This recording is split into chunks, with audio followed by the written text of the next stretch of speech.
What's up, everybody? Hope you're having a great Friday. Hope if you are on spring break that you're still having a great spring break. If you're back in school, hope you're having a great week in school. And it's Friday, so it's the end of your week, and that's awesome too. Welcome back to another Scalar Learning live stream. Let me do a quick sound check. Week in school. All right, we're good. So welcome back, and today we are continuing with the special series on ALEKS, which is this awesome online math curriculum program. This is part 7. And, well, I don't actually know how many parts there are going to be. Maybe 10, maybe 15, maybe 20. It just depends. The bottom line is, if you're new to this series, what we're trying to do is we're trying to get through every single topic in pre-algebra that is provided through the ALEKS curriculum, which is very comprehensive. Right now, we've made it through 186 topics you can see up here, which is pretty cool, but there's a lot to go. So there's 630 topics in total. Today, I'm going to try my best to do an extended live stream, which means I think the longest I've gone so far is a little over 2 hours. I want to beat that today. I want to see if we can get to 3 hours, maybe even 4 hours, and just get a lot of content in. What I'm doing with these videos after we do the live stream is I'm taking them, editing them down, chopping them up, and then making them into these little bite-sized videos per topic. So at the end of this entire ordeal and this entire process, there's going to be 630 individual videos that you can kind of click through if you're working through your pre-algebra pi in ALEKS, or if you just want a comprehensive lesson and explanation of every single important topic in pre-algebra. So that's it. We are going to get back to work and continuing the path where we left off last time. So let's see what we can do. Let's begin.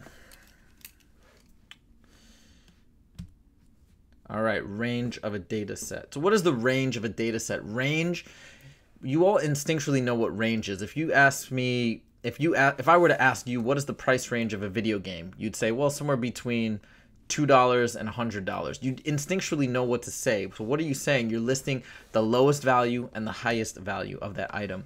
But range specifically here, when we're talking about data analysis, it's the difference between the high and the low, meaning we're doing a straight up subtraction problem.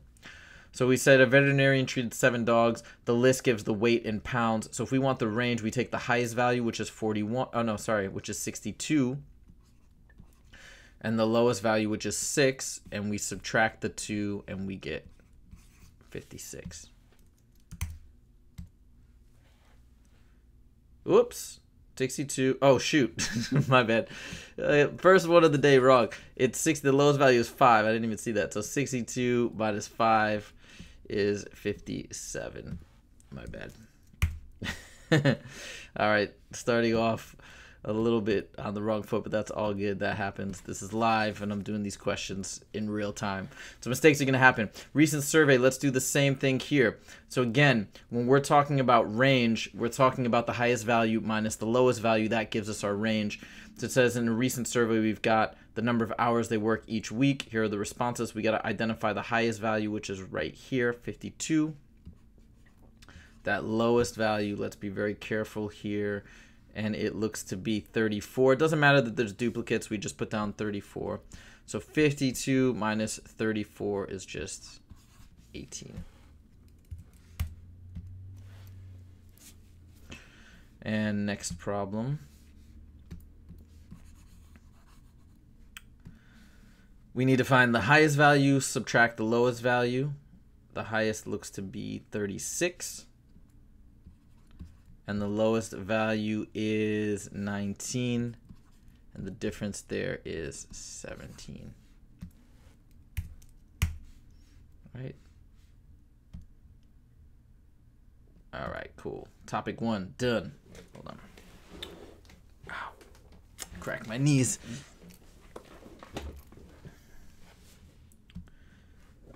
All right, continuing on. The unit conversion with whole numbers. So Carmen has to give medicine to her cat every morning for the next 14 days. How many weeks is this? Let's erase this. So Carmen has to give medicine to her cat every morning for the next 14 days. How many weeks is this? So if we're trying to figure out 14 days, so sometimes I'll write it like this, and we're doing a conversion.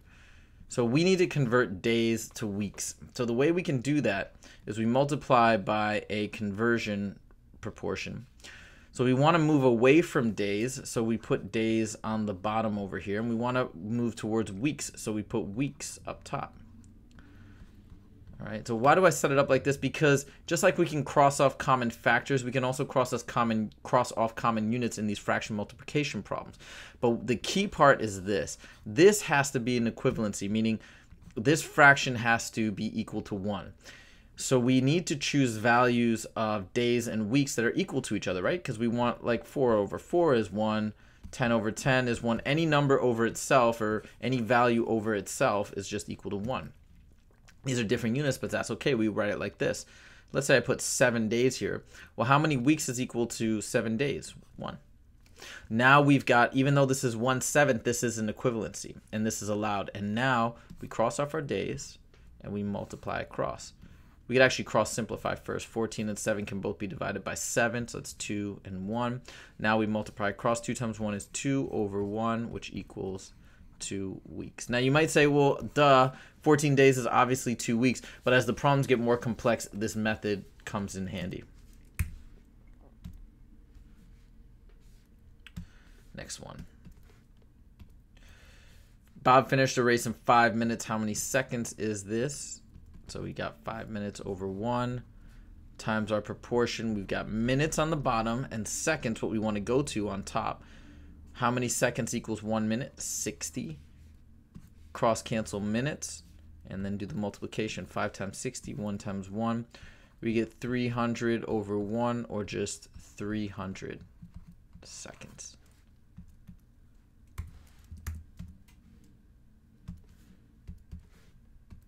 All right, Scott went on a vacation for 6 weeks. How many days was his vacation? So we got 6 weeks over 1. And we want to go away from weeks. So we put weeks on the bottom so they cross off, and then go to days. I always like to choose the one value for the larger unit. So 1 week is equal to how many days? 7. Weeks cancel out and multiply across, and we've got 42 over 1, or just 42 days.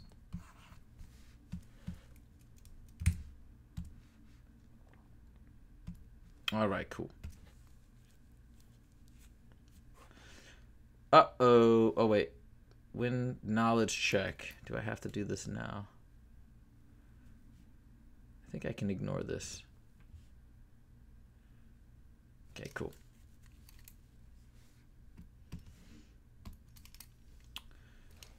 So now we got finding an angle measure.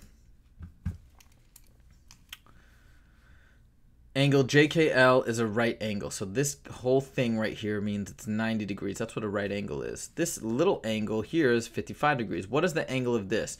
So look, we know that if it's a right angle, we know that this total angle is 90 degrees. We know that part of it is 55. So what's this other part? It must be simply the difference of 55 and 90, and that's going to give us this value. And that's going to be 35 degrees.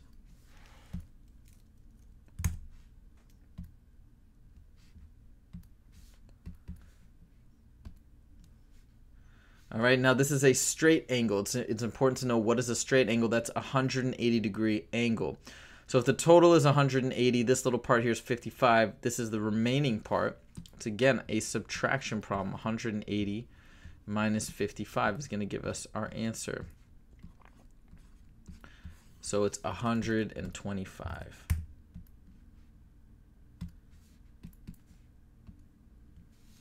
All right, I'll blaze through this one. Same principle.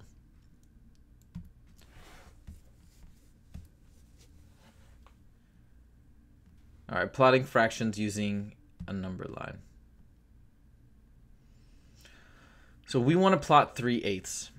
Essentially with these fractions, what we're looking at is we're looking at the denominator as, ideally it should be the number of spaces that this is broken up into, right?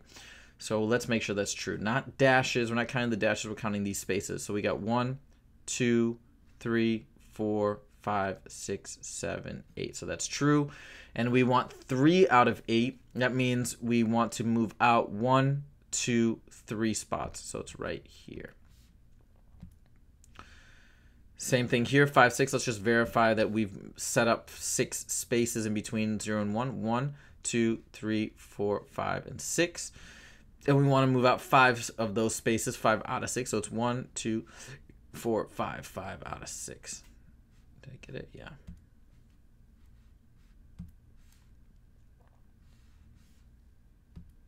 So next one, 4 out of 5. They split it up into 5 spots. We want to go 4 out. 2 out of 8. They split it up into 8 spots. We want to go 2 spots out.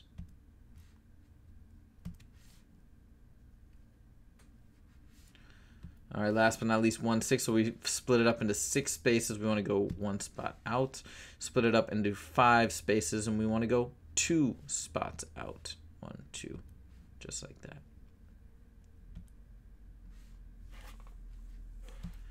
All right, let's keep going. Solving a word problem on proportions using a unit rate. Laura drove 290 miles in 5 hours. At the same rate, how many miles would she drive in 8 hours? So this is really great because we can set up a proportion equation. So in 5 hours, we'll put hours on the top and we'll put miles on the bottom. In 5 hours, she's gone 290 miles. And now we want to know in 8 hours, how far would she go? Okay, and this is the problem, and now we can solve. Now we just cross multiply once we have a proportion like this. And they're even giving us a calculator here, but I'll do this mentally. That's 1600 plus 720 is 2320 equals 5x, and then we divide both sides by 5. So I'll show you a trick to do this mentally. It's like dividing by 10 and then you double it. So dividing it by 10 would be 232, and then doubling that would be 464. So there's your answer, 464 miles. I think that's right. I'm just going to go for it and see if it's correct. Cool. Next question. Boris made money. So $238 for 17 hours. So we're going to set it up the same way. 238 for 17. Now, it doesn't matter if I put money on top or hours on top, as long as I'm consistent across both sides of the equal sign. That's the beauty of it. At the same rate, how many hours would he have to work to make $112? We need to know this hours figure. Done. It's set up. Let's cross multiply. We might be able to, let me think here. Can we cross reduce 10, 11, 12, 13, 14? Hold on, let me see something. 14 times 17, 28, 2, 4, 6, 0, 7, 1, 8, 13, 1, 2. Yeah, okay. I did this because I had a suspicion 17 divided into 14, and it does. So we can simplify this. We can divide the top and bottom by 17 and make the multiplication a lot easier when we got 14 over 1. This won't always work, but sometimes it will. Now this is going to be so much easier to cross multiply. It's 1 times 112, which is 112, equals 14x. Now we divide both sides by 14.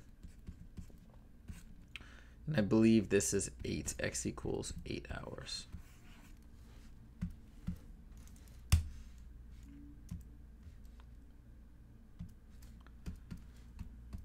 All right, last problem. Suppose that, again, I see inches and I see cents. Suppose that 24 inches of wire costs 96 cents.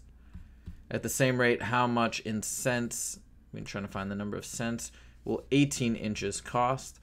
You can do the same thing. I can divide the top and bottom actually by 24. If you didn't see that, you could divide it by 2, then 2 again, and so on and so forth. Divide that by 24 is 1. Divide this by 24, it's 4. So much easier numbers now. 4 times 18 is 72.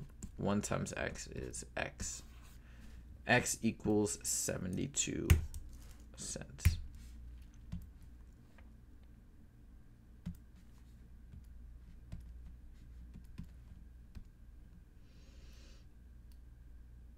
Okay, identifying similar or congruent shapes.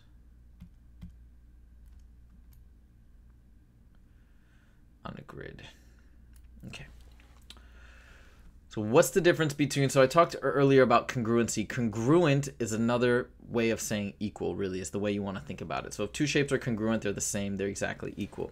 But what about similar? What does similar mean? Similar means two shapes, they look kind of the same. It's like one is a miniature version of the other. Essentially, the proportions are all equivalent, except one is, you know, they have different sizes. So like, look at these. Are these congruent? They're clearly not equal or congruent, but are they similar? Well, doesn't this look like a shrunk down version of this guy? And exactly so, right? Like you can break this up into three different squares. 1, 2, 3. You could do the same thing here, just larger squares. It'd be like 1, 2, and then 3. So I would say, no, they're not equal. They're not congruent, but yes, they're similar. What about these guys? Definitely not equal, but are they similar? I'm not seeing that, because look at this. This is an isosceles triangle, two equal sides. This is clearly not. This is not an isosceles, so I'm saying they're not even similar. What about these guys? This is tricky, right? This is a rotation. These are actually congruent, right? You can see that it's 4 by 2. This is a 4 by 2 rectangle. Now, are they similar? Well, anything that is congruent is actually also going to be similar, right? Because they're just, it's like saying that if something is a terrier, it's also a dog. It's kind of in that vein. So yes, they are similar. They are proportionate because they're equal. Are these congruent? Yes, but that means again they're also similar. Okay, next question.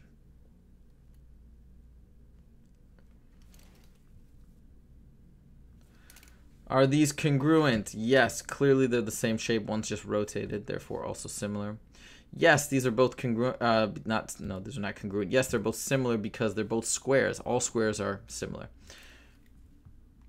What about these? Definitely not congruent. Definitely not similar. One is a circle. One's a totally different shape, an oval. What about these guys? Now this is tricky. Now we got to make sure. Look, this is an isosceles right triangle. This is definitely a right triangle. It's an isosceles. Let's count the sides. 1, 2, 3, 4, 5, 6, and we got 1, 2, 3, 4, 5, 6. So yes, it's similar, not congruent.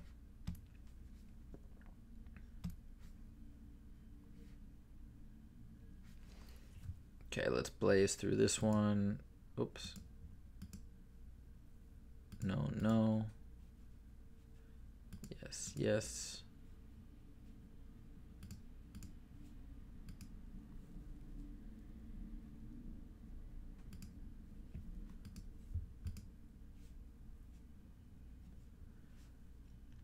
Okay, here we go. Introduction to the product rule. How do we rewrite this as a single exponent? The product rule states the following. If I have 4 to the 5th times 4 to nothing, well, actually, that's not nothing. It's to the first power. I'm multiplying these two guys. The product rule says that if we have the same base, which is this number, the 4, which we do, we can rewrite this by simply adding the exponents up here. This is 4 times 5 plus 1, which equals 4 to the 6th. This makes sense because 4 to the 5th is really 4 times 4 times 4 times 4 times 4, which is 5 4s. 4 to the 1st is just 1 4. And then how many 4s do we have here? 6, which obviously is 4 to the 6th because that's what an exponent is. An exponent tells you how many of these are multiplying each other. So this makes sense. Therefore, this is 4 to the 6th.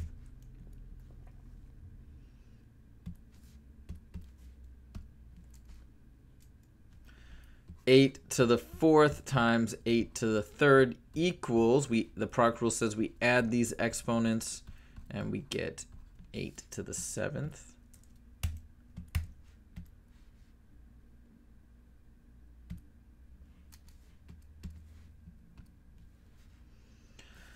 Last but not least, 7 to the 3rd times 7 to the 3rd equals 7 to the 3rd plus 3 equals 7 to the 6th.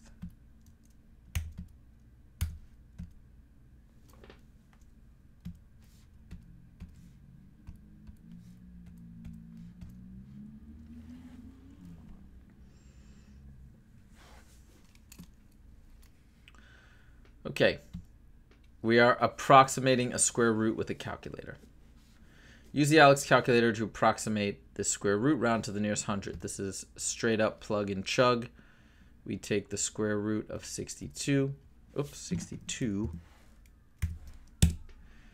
and round to the nearest hundredth. That's this spot right here. We look to the unit, to the digit to the next of it, in the thousand spot. Is it 5 or greater? No, it's not. So we leave this untouched and we simply enter 7.87. If it was 5 or greater, we bump that up to 7.88.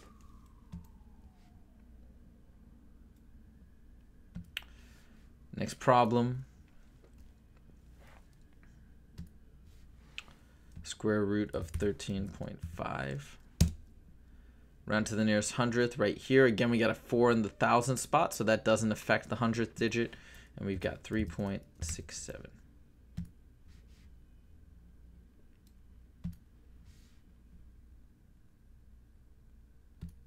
Last but not least, square root of 193.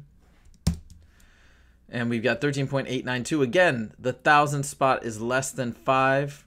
So we know that it doesn't affect this digit. This digit stays as is. So the final answer is just 13.89.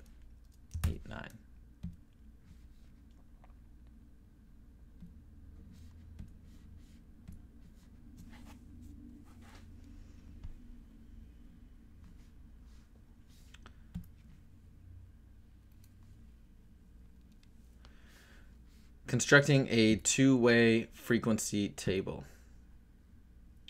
Each of 42 students in first or second grade was asked, can you swim? And here are the results. We've got 6 students in first grade and 11 students in second grade cannot swim. So 6 students. So here, look, here's the thing. We can actually set this up however we want.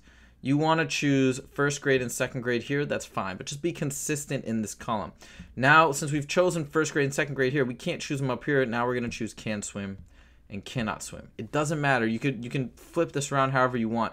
Just be consistent by putting all the grades either in the column or in the rows up top, and vice versa with the swim. So now I've set it up consistently. Now what do I do?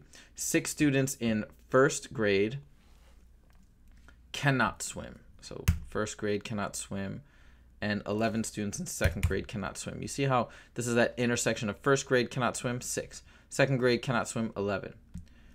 10 students in first grade and 15 students in second grade can swim, and that's under the can swim column.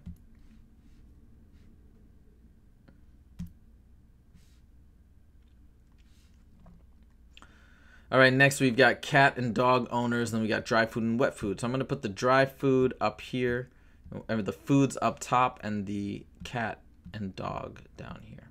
Okay. 9 cat owners. So we're talking about dry food here.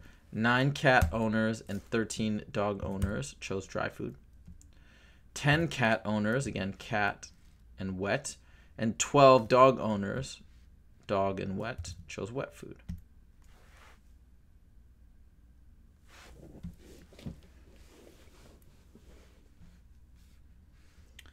Now we're talking about boys and girls. I'll do boys here, girls here. Choose science and English. Topics up here. 7 boys and 8 girls chose science. 7 boys, 8 girls chose science.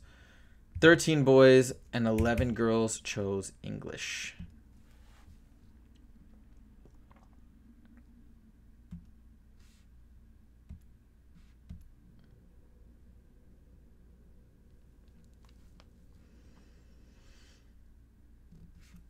Okay, additive property of equality with decimals. V plus 3.32 equals 7.66. Variable isolation. We want to solve for V. Now, we are having a 3.32 on the same side as the V that we need to get rid of because we want V by itself. So how do we remove this? Well, since 3.32 is being added to the V, we do the opposite, but we do the opposite to both sides. We subtract 3.32 from both sides of the equation. Now, this is nice on the left side because you subtract it from itself, it goes away. But what do we have over here? We've got 4, 3, 4. So we end up with 4.34. This V stays here. And now we got V equals 4.34.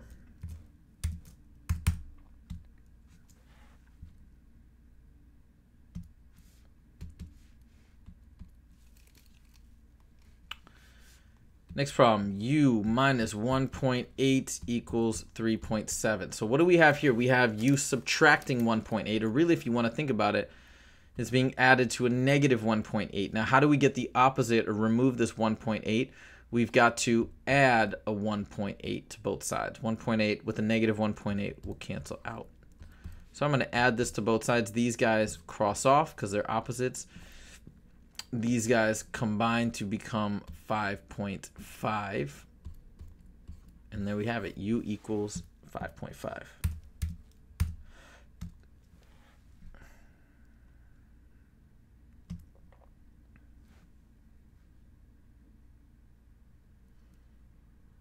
All right, last question. Y minus 3.6 equals 5.21. Same dealio. We're subtracting 3.6, so we need to do the opposite of that, which is add 3.6 to both sides. Look how I'm lining up the decimals very carefully, all about the dot. These go away, and then on the right side we have 8.81 left over.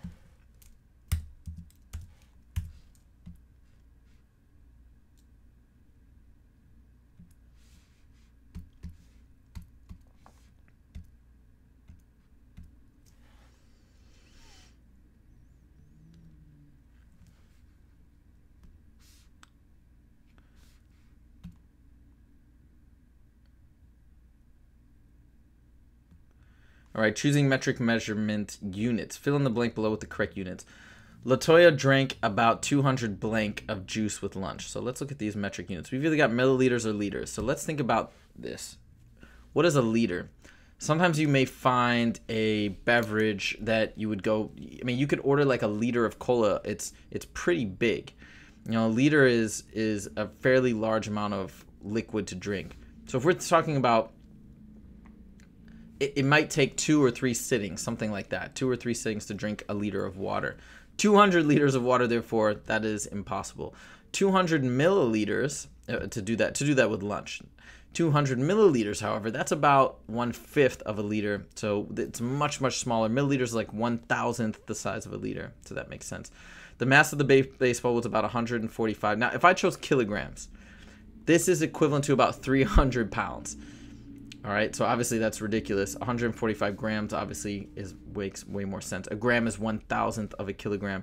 And the space word on the keyboard was about 10. All right, now we got a few options. We got millimeters, centimeters. So let's first discard kilometers, because that's like a mile, or like half a mile. That's ridiculous. 10 kilometers. 10 meters is also crazy, because a meter is about 3 feet. So that would be like 30 feet. That's crazy. Now the question is it millimeters or centimeters? The thing is, a millimeter, 10 millimeters is actually 1 centimeter. A centimeter is small. It's smaller than an inch. So that would be way too small for a keyboard. The logical one is probably 10 centimeters.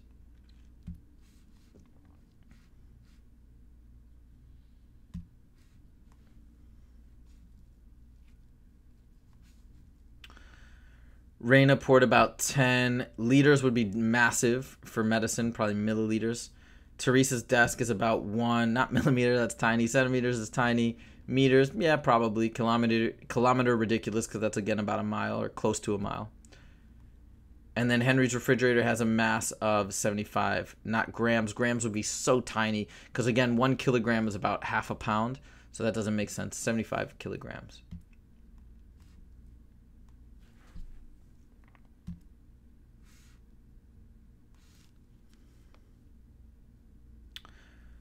To wash your car, Linda used 20 liters or milliliters. This would probably be liters. 20 milliliters would be tiny. A car is pretty big. Hans ate an apple that had a mass of about 140. This has got to be grams. Kilograms, again, would be like a 300-pound person. And then the buttons on Latoya's shirt are about 11, not centimeters. Centimeters would be way too wide. It's going to be 11 millimeters, which is a little more than 1 centimeter. And that makes sense.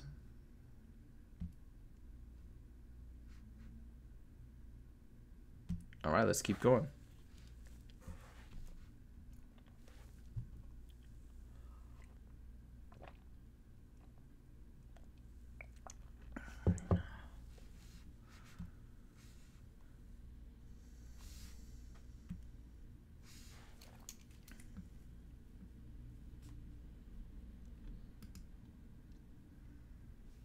All right. Fill in the blanks and choose the property of multiplication. So 6 times 0 is what? That's 0.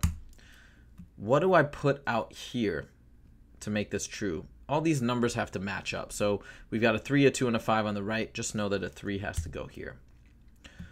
What times 8 is 8? That's 1. 3 times what equals 8 times 3? 3 times 8 equals 8 times 3. Now we know that. We understand that.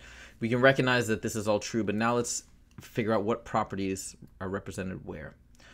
This is, of course, the 0 property. The 0 property states in multiplication that anything times 0 is 0. 6 times 0, therefore, is 0. Now, what have we done here? We've got the exact same numbers multiplying. The only thing we've changed is the parentheses. Now, this is the cool property that is called the associative property, which says if we're only multiplying, the placement of parentheses, which modify the order of operations, doesn't change the outcome. Like if I do 2 times 5 first, I get 10, and then 10 times 3 is 30. Here I do 3 times 2 first, which is 6. Then I do 6 times 5, which is also 30. That is the associative property. This is called the identity property. Identity is always about retaining the identity of that original number, which here is 8. So it's what times 8 is just 8 itself? 1. 1 times any number is just that original number. And last but not least, this is called the commutative property. Commutative property is all about saying that the ordering, similar to associative but without parentheses, that the ordering of multiplication operations is irrelevant. 3 times 8 is 24. 8 times 3 is also 24. 2 times 5 equals 5 times 2, so on and so forth.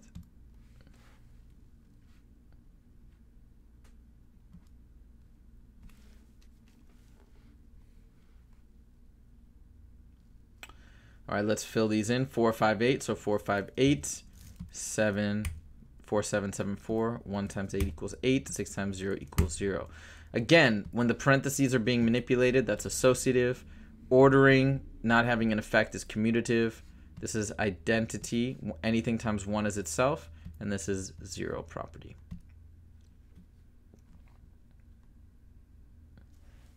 Oh, oops. I meant to click associative.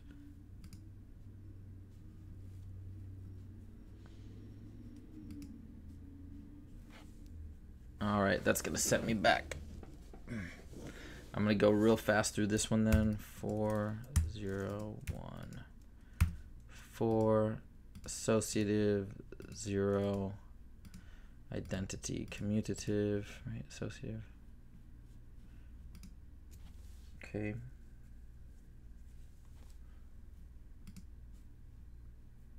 And then one more, or maybe 2 more I have to do now. 1, 0, 8, 9. That's identity, 0, commutative, and associative.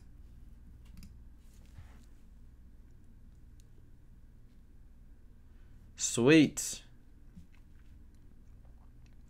12 topics, not bad. So I'm noticing it slowing down, so I'm going to do a little trick that I figured out yesterday. See, the think time is increasing. I think it's when you do a certain number of topics in a single setting, it starts to slow down. So watch, this is a great trick. If you're an ALEKS user,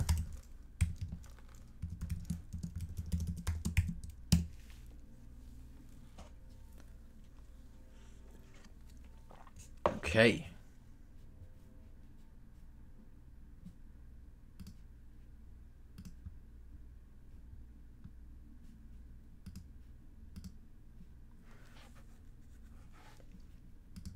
All right, much faster, you can see.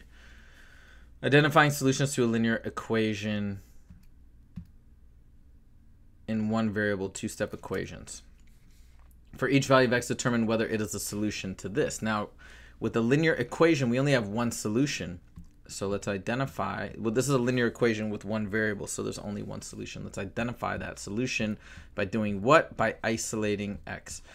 So we want to move this 9 and the 6 to the other side. First, we start with the number that is farthest away from x, which is the 6. It's being subtracted. The opposite of that is adding. So we add 6 to both sides. We get -7 equals x over 9. Now we need to remove this 9. The x is dividing the 9, so the opposite of that is multiplying by 9. We multiply both sides by 9, and we get x equals -63. So the only one That is a yes, is this.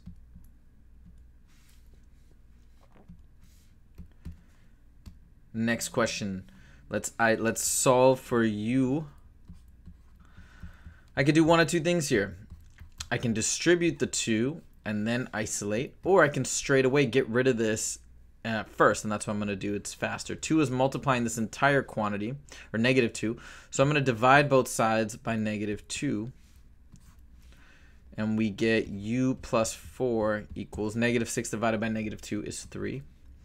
Then I'm going to subtract 4 from both sides, and I get u equals -1. Oh. So none of these are solutions.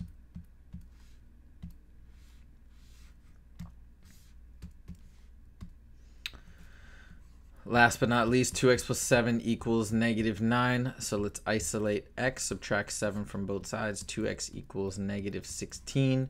Divide by 2, divide by 2. X equals -8. Yes, no, no, no.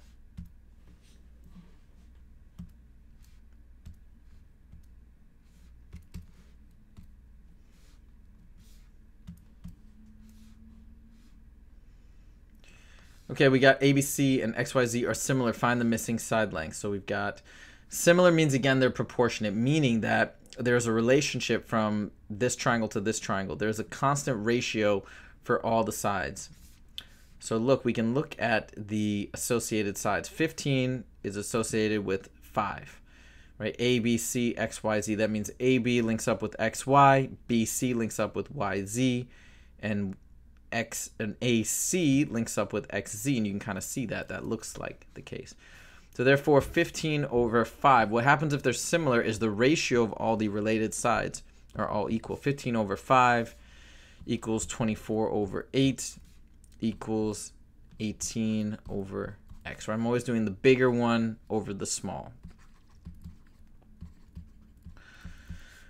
I don't need both of these. I just need one of these to make a proportion that we can then solve. So let's even get rid of this for now. And all we got to do is cross multiply. First, let's simplify. 24 and 8 can both be divided by 8.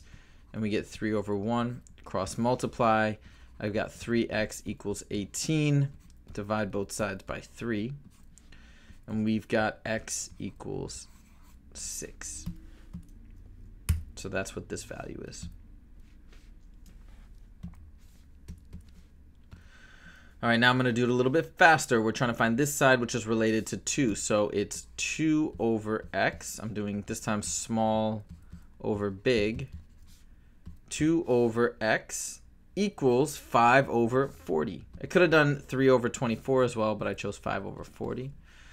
And we could simplify, but let's just do the cross multiplication without. 5 times x is 5x equals 2 times 40, which is 80. Divide both sides by 5. And we get x equals 16.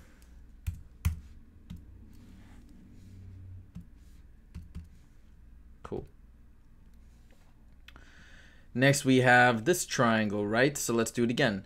12 over 2, so we'll do big over small. 12 over 2, this side over this side, equals this side over this side, equals x over 4. Divide both top and bottom by 2, and we get 6 over 1. Cross multiply, we get x equals 1x equals 24.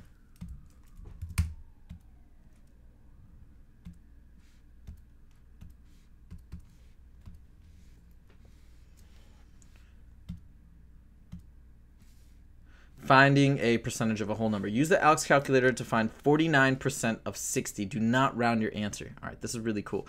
How do we take the percentage of a number? Well, if I want 49, anything, a lot of times when it says of, that's really an indication to use the multiplication, But we don't do 49 times 60. We have to first convert our percentage to a decimal. How do we do that? If you remember DFP, to go from a percent, this is decimal, fraction, percentage, or down for the party.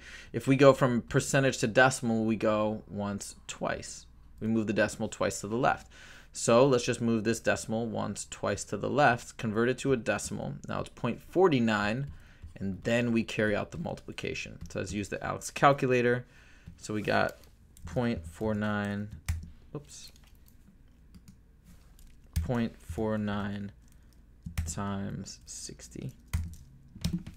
It's 29.4.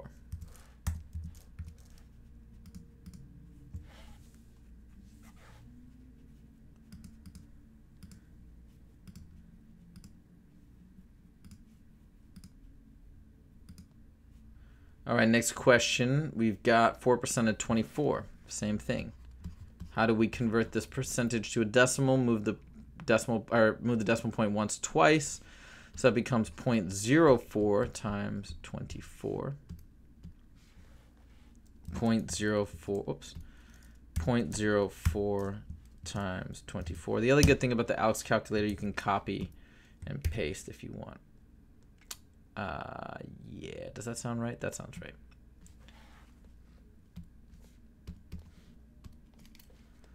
Last one, 35 of 55 becomes 0.35 times 51.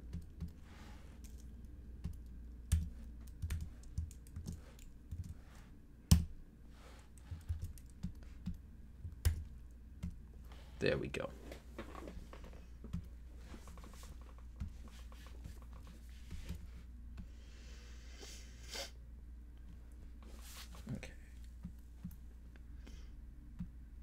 Introduction to solving an equation with parentheses.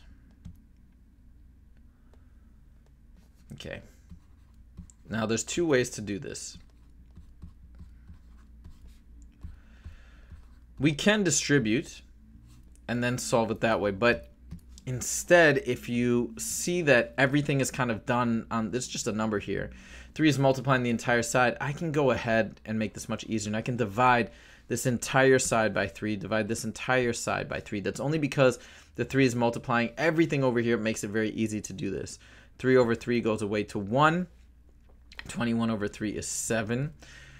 And then we have 3x minus 8 left on this side, and now we just isolate. So the opposite of subtracting 8 is adding 8 to both sides, and we get 3x equals 15.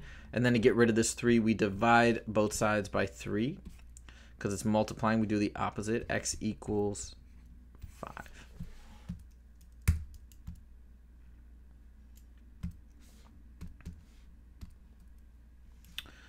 Same thing here. 3w plus 5 equals 33. Divide both sides by 3. W plus 5 equals 33 divided by 3, which is 11. Subtract 5, subtract 5. W equals 11 minus 5, which is 6.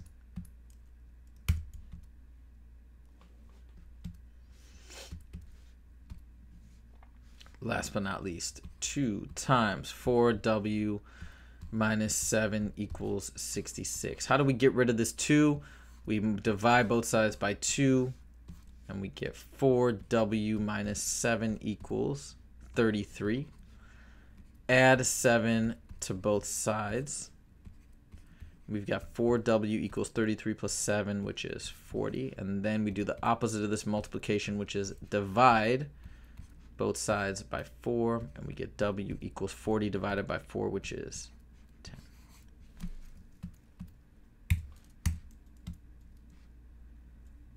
All right, let's keep going.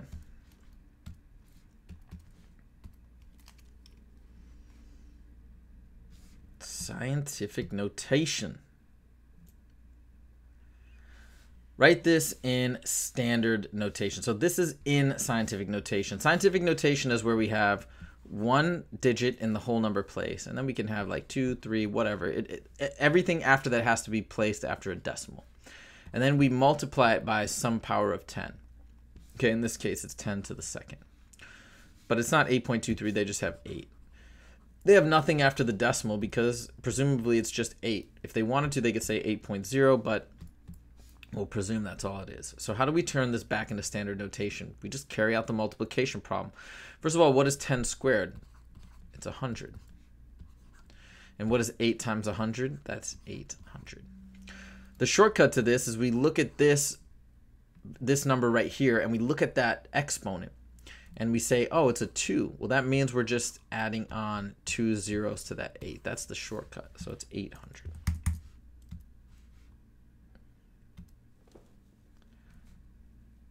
Now, let's go in reverse, right? Just like I said, the number of zeros after 8 is kind of what we put up here.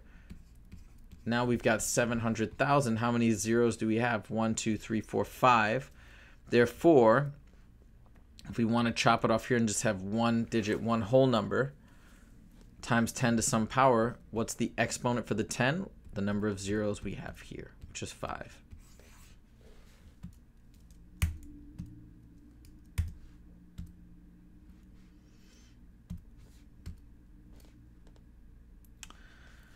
Last problem, 3 times 10 to the 6. What did I say? Take this number, and that's the number of zeros we append down here. So it's 3, 1, 2, 3, 4, 5, 6, which is 3 million.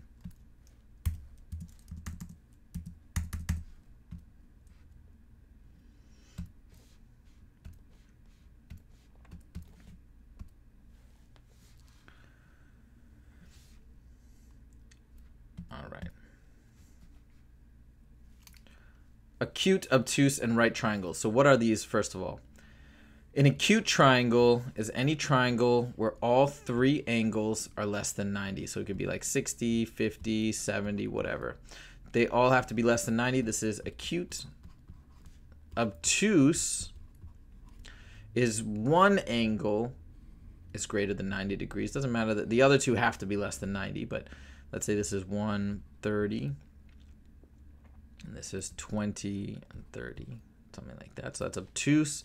And then right, of course, is where there's one right angle. It's usually denoted by like a little square there. So that's a right triangle. And right angle is 90 degrees. This could be 45 and 45 maybe. Okay, now let's do this. So acute, these are all less than 90. Boom. This is also acute, all less than 90. And this is obtuse because we got one angle 120 greater than 90. And this is right because we got that little square symbol.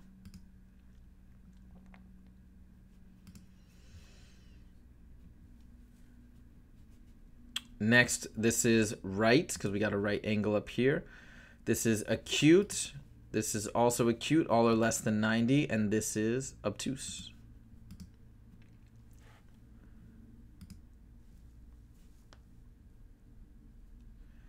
Last but not least, obtuse, right, because of that right angle. All less than 90, so acute, a right angle, so it's a right triangle.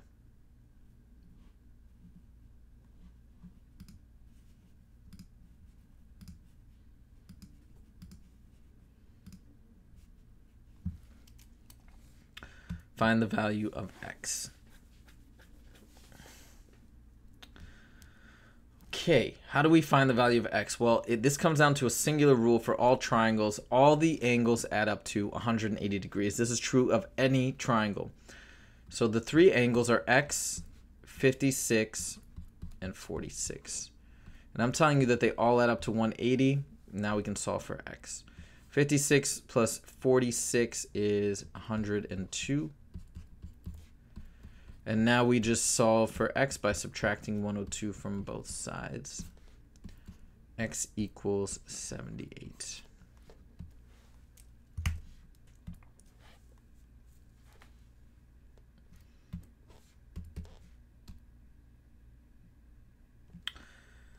Next problem. We know that x plus 60 plus 66 equals 180. 66 plus 60 is 126. Now let's isolate for x. X equals 54. That's 180 minus 126.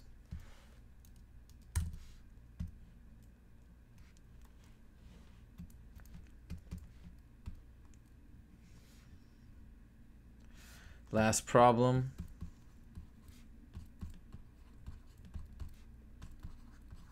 So 33 plus 59, again, all these have to add up to 180. 33 plus 59 is 92. Subtract 92 from both sides, and we get x equals 88 degrees.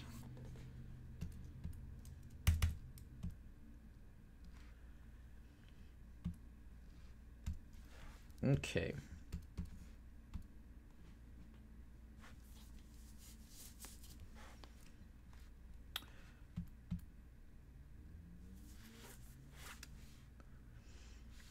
All right, we're reflecting this point A across the x-axis. What does that mean to have a reflection? A reflection, just like if we think about a mirror, if we've got a person standing over here, okay, your reflection in that mirror will appear the exact same distance back this way.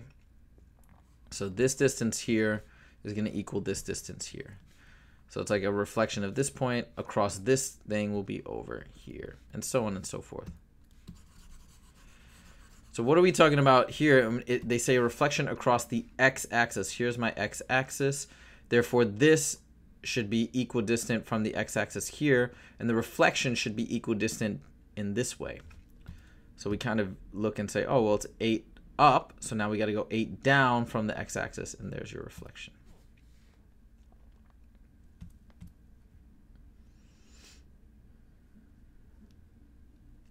Next, we want to reflect point A across the y-axis. Here's our y-axis. So again, let's look at the distance from the y-axis. It's 1, 2, 3.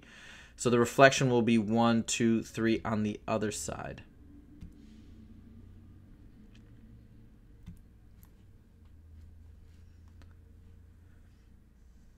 Okay, last but not least, reflection of point A across the x-axis again. So let's look at the distance here. It's 1, 2, 3.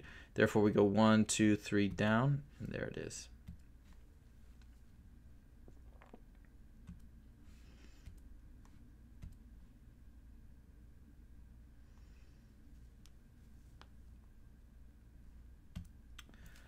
Least common multiple of two numbers. So what's the least common multiple of 5 and 2? One way to figure this out is you can kind of think about all the multiples of 2. We've got 2, 4, 6, 8, 10, so on and so forth. What are the multiples of 5? We got 5, 10, 15, 20. What's the smallest one in common? Well, we just identified it. It's 10. It's essentially all we're doing here, the smallest common multiple of the two. Now, of course, you could have been like, oh, I could have just multiplied these two together. Yes, that's true in this case. That won't always work. It'll always give you a common multiple. It won't always give you the smallest one. And I'll show you an example, hopefully, depending on what they give us going forward. Okay, 15 and 9, perfect example. So we can find a common multiple by multiplying 9 and 15. But here's a great way to find LCM with two numbers like this. So we're going to do a factor tree, which means I'm going to find the prime factors of 15. First of all, what are the two factors of 15? It's 3 and 5.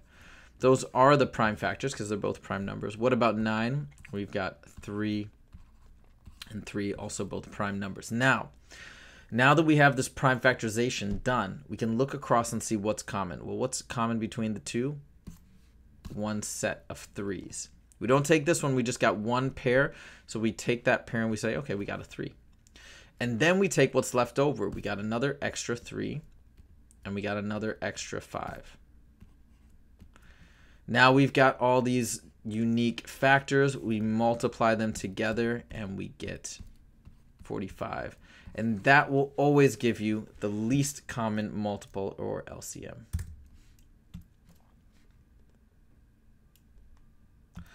Hopefully we can do that one more time if they give us another good one. Let's do the same strategy. In this case, 15 is going to be the LCM, but let's go ahead and show you why using that same strategy. So this is already a prime number, so there's no prime factorization to do. This is a prime number, period.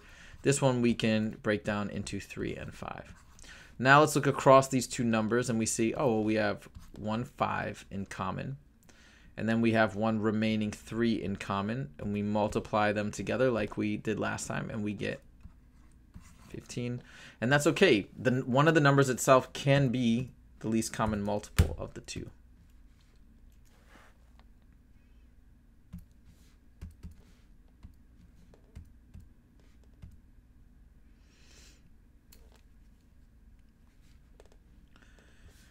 Using tables to compare ratios.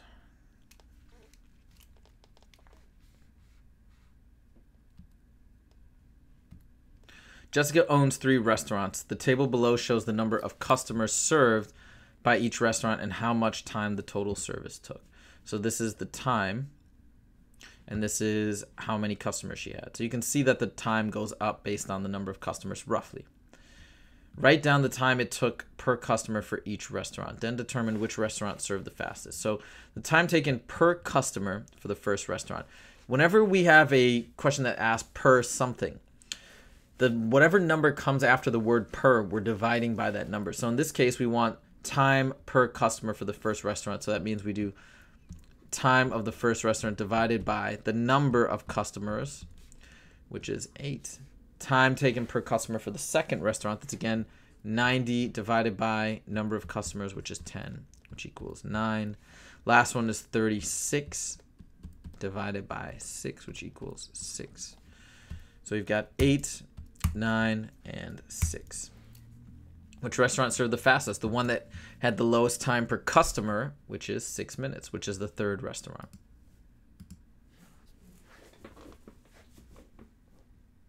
Cool.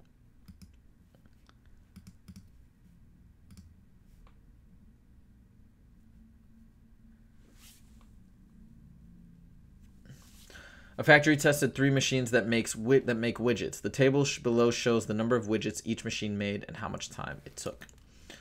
We got machine A, B, and C. Write the number of widgets made per hour for each machine. Okay, again, per hour. So number of widgets per hour.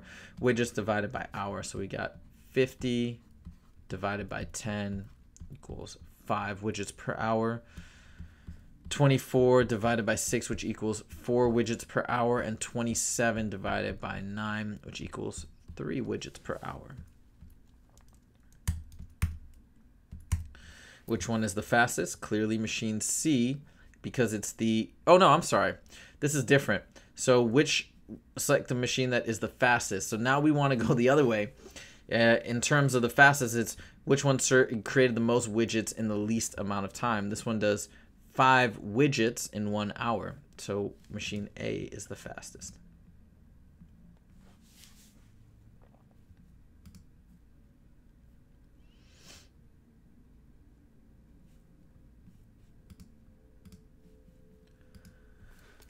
Three gardeners trim bushes in a large courtyard. The table below shows the number of bushes, each of them trimmed, and how much time the gardener spent. So now we want the time it took per bush for each gardener. Per bush, that means we're taking time per bush. We're doing time divided by the number of bushes. 2. Next one is 15 divided by the number of bushes divided by 3, which is 5. Last one is 28 divided by 7. So we've got 2, 4, 5, and 4. Which one is the fastest? So what is this meaning? This is time per bush, right? So this one did 2 minutes to do 1 bush, 5 minutes to do 1 bush, 4 minutes to do 1 bush. This is the fastest.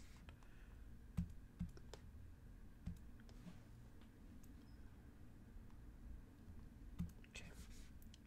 Sweet.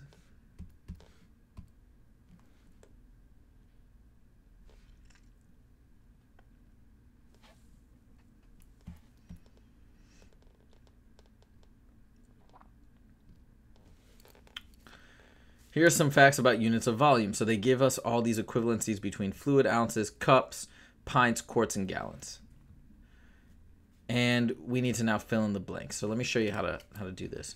We want to know how many pints are 3 quarts. Well, let's look at it like this. We know that 1 quart equals 2 pints. Therefore, 3 quarts equals X number of pints. You see, all I've done is I set up an equivalency, a proportion, with quarts on top, pints on the bottom. I could have done the other way around, just had to be consistent, and now I'm solving for this X value. Now we can kind of get rid of the units and just solve for X. Cross multiply, and I get 6 equals 1X, or X equals 6. 18 cups equals how many pints? Okay, so 1 pint equals 2 cups.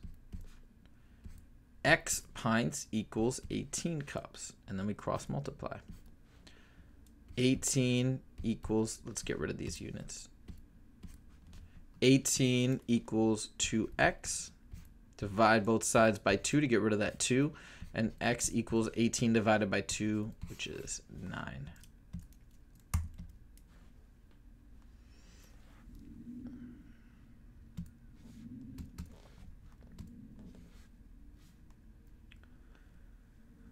All right, same idea here. We want pints and cups. So what's the relationship between pints and cups? Again,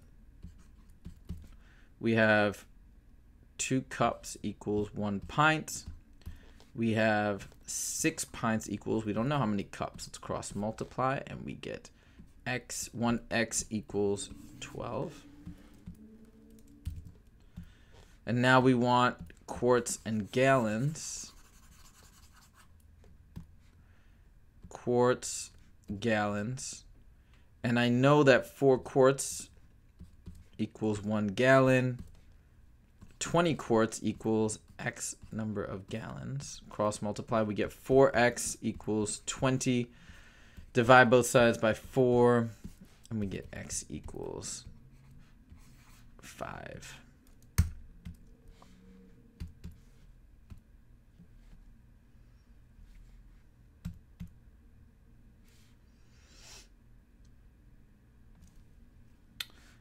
All right, this last one I'm going to blaze through here. 14 pints is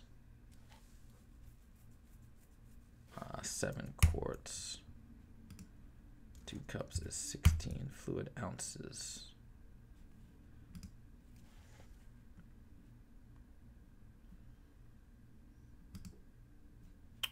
All right. I feel like it's slowing down a little bit, so I'm going to, you see this think time? So what I'm going to do, I'm going to log out, log back in.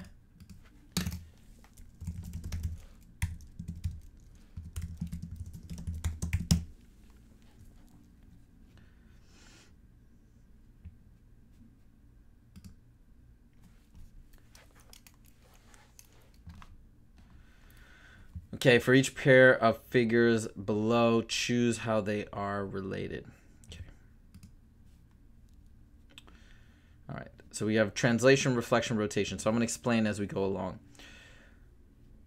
A reflection is just like we saw before. It's kind of, you see the reverse. Let's say if we have a shape like this, a reflection would be it flipped across, creating kind of like a symmetrical pattern. So this is a reflection. A rotation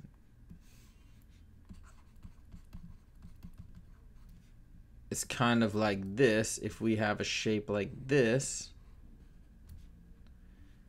and then all of a sudden we've rotated it. You see how we've turned it this way? That's a rotation. And then a translation, also sometimes called a slide, is like we have a shape down here, and then we've just moved it up here. And what's happened is it's just kind of literally moved it. That's a translation. So this is a translation because we kind of slid it up or down, however you want to look at it. I would also call this a translation too, just a slide. This is nothing. This is actually, it's shrunk, it's scaled it down, so it's none of these. This is a rotation. So you see what they've done is they've turned it, it's kind of rotated it on this point and spun it around as if it were spinning, and that's a rotation. I'll leave this up here. This is again a rotation on that point. This is a reflection, right? You see how it's reflected across an invisible line here? This is none of these, it's shrunk. And this is also a reflection with an invisible line of symmetry right here.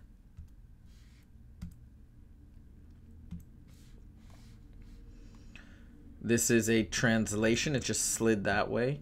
This is a translation, just sliding it up. This is a rotation on this point, spinning it up here. And this is a reflection with that invisible mirror line right down here.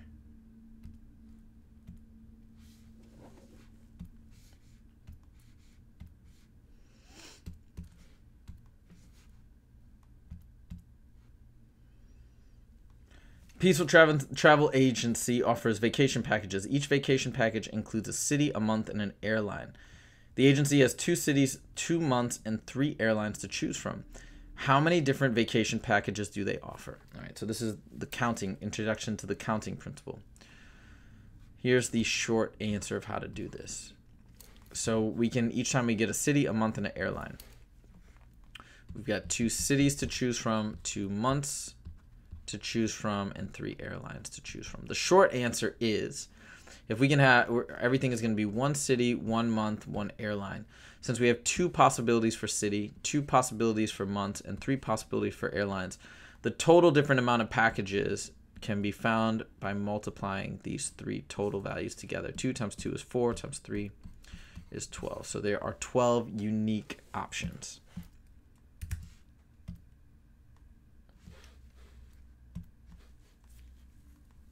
Okay. The lunch special at Teresa's restaurant is a sandwich, a drink, and a dessert. There are 2 sandwiches, 2 drinks, and 2 desserts to choose from. How many lunches are possible? Take those numbers, multiply them together, and you got your answer of 8.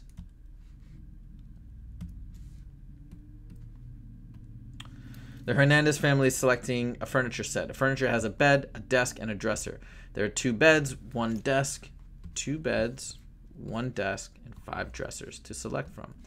How many different furniture sets can they select? Multiply them together. 2 times 1 times 5 is 10. There's your answer.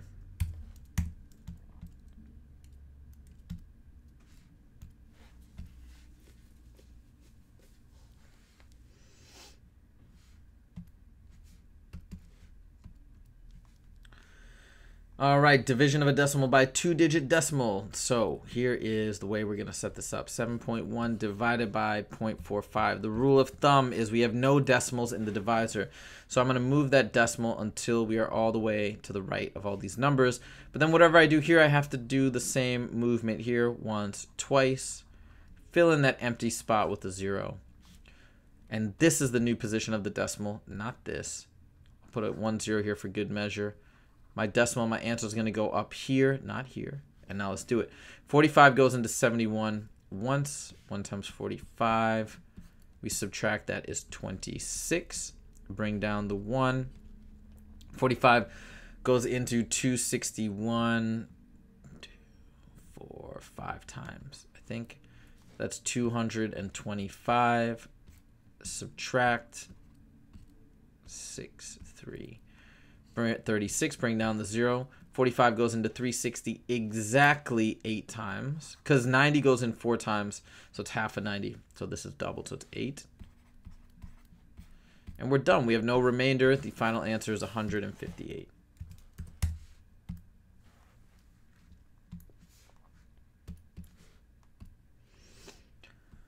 .8 divided by 0.897. Oh my God, this is going to be not good.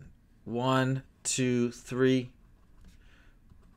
1, 2, 3. 0, 0. Let's give it a shot. I'm going to assume that there are going to be some decimal places here. I could be wrong. So 897 goes into, oh my gosh, 7,800. Let's approximate by using 900. So that would be 8. It has to be 8. So let's actually, now I have to multiply it out down here. 56, carry the 5, 72, 77, carry a 7, 64, plus 7 is 71. So 7, 1, 7, 6. Subtract, make sure to put that decimal on top, I almost forgot. 7, 10, 9. 10 minus 6 is 4, 2, 6, bring down a 0. 897 goes into 6240. Oh, I did this backwards. No wonder. This is so crazy. I wrote this out wrong. 0.897 divided by 7.8. Move this over once. Move this over once. Bring that decimal up top, and now let's begin. 78 goes into 89 once. Subtract 111. Bring down the 7. 78 goes into 117 once. 17 minus 8 is 9. 10 minus 7 is 3. Let's put a couple of zeros up here. Bring down the 0. 78 goes into 390. Let's see, 5 times. 350 plus 40. Yeah, exactly 5 times. And that's 390. No remainder left. Here's my answer. 0.155. 0.115. There we go. They just wanted a 0 in front. 8.28 divided by 0.72. Move this decimal over once, twice. Move this decimal over once, twice. 72 goes into 82. Let's put this decimal up top. 72 goes into 82 once. 82 minus 72 is 10. Bring down the 8. 72 goes into 108 once. Subtract, we get 36. Bring down a 0. 72 goes into 36 5 times.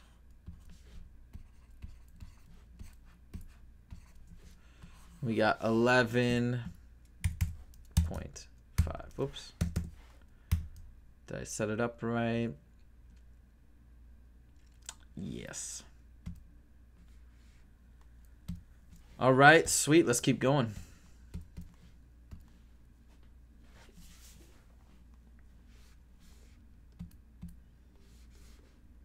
Let's just check over here. Got any questions? I think we're good.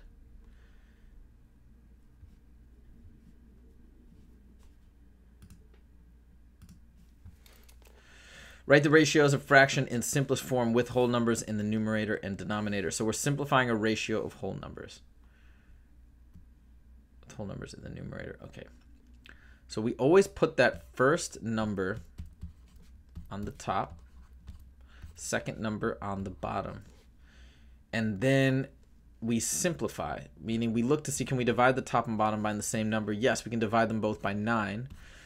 81 divided by 9 is 9. 9 divided by 9 is 1. So this reduces to 9 over 1. I think we can just enter, which is also the same as just 9. I think we can enter 9, but let's do 9 over 1 to be safe. Okay, cool. 12 to 54. First number on top, second number on the bottom. We can divide the top and bottom by 6. And we get 2 over 9. Can't divide them by anything further, so that's the most reduced we can go.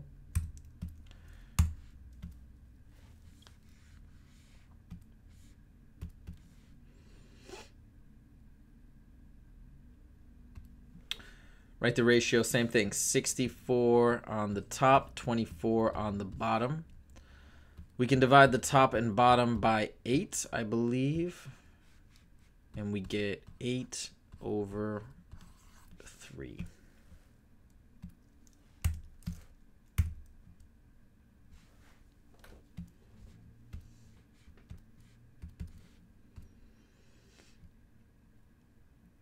Okay, US customary length conversion.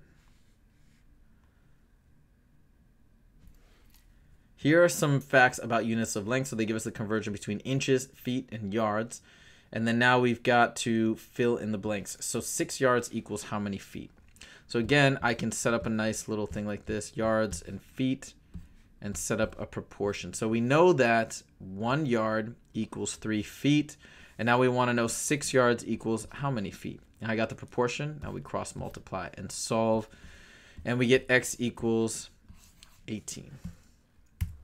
Same thing here. We want feet to inches. So let's do feet and inches like this. So I got 1 foot equals 12 inches. 4 feet equals how many inches? Let's cross multiply and solve. We got x equals 48 inches.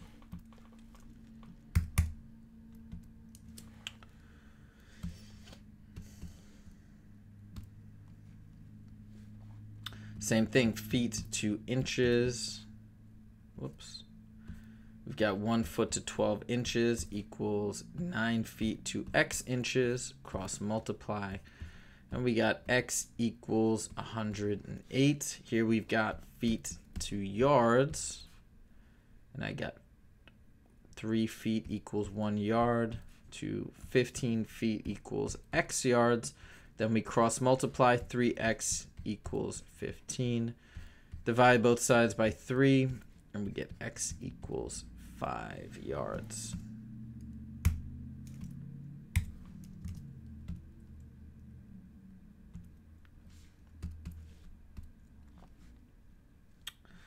Yards to feet.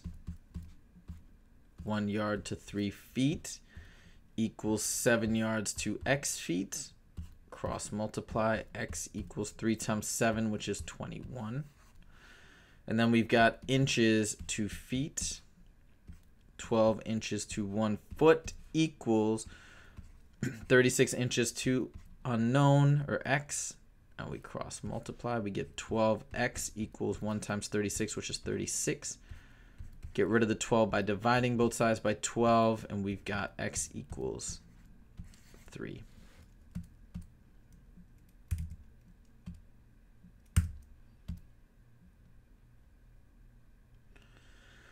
Okay, excellent. Let's keep moving.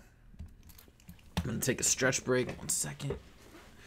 Don't want to stop the live stream. Oh.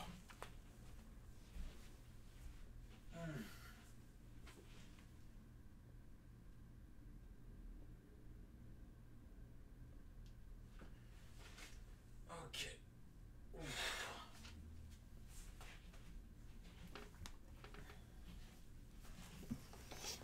All right. Let's get back to work.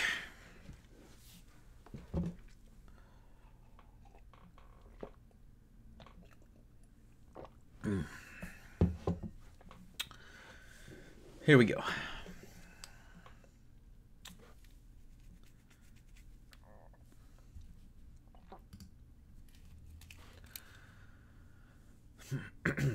For each set of 3 measures, determine if they can be angle measures of a triangle. Okay, so determining if a triangle is possible based on given angle measures. So here's the key. It can be a triangle if the angles all add up to 180. That is a truism that it always has to be the case for a triangle. So if the angles don't add up to 180, if they're more or less, no triangle. So here, let's do this. 90 plus 20 is 110, plus 60 is 170. It's not 180, so cannot be angle measures of a triangle. 35 plus 102. You can already tell this isn't going to end in 0, so it can't be 180, so it's wrong. It ends up being 97.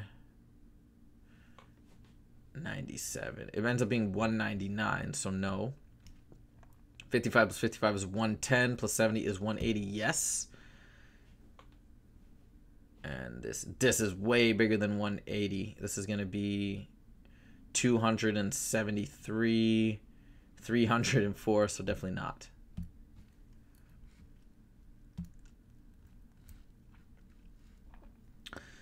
Same deal here. I can already tell. Oh, wait, no, this one might work. So 49 plus 47 is 96. 100, 180. Yes, these add up to 180, so we're good. 25, 20, so that's 47. Yes, that's one. Those add up to 180. 70, 80. Nope. Those add up to 145. 180, yes.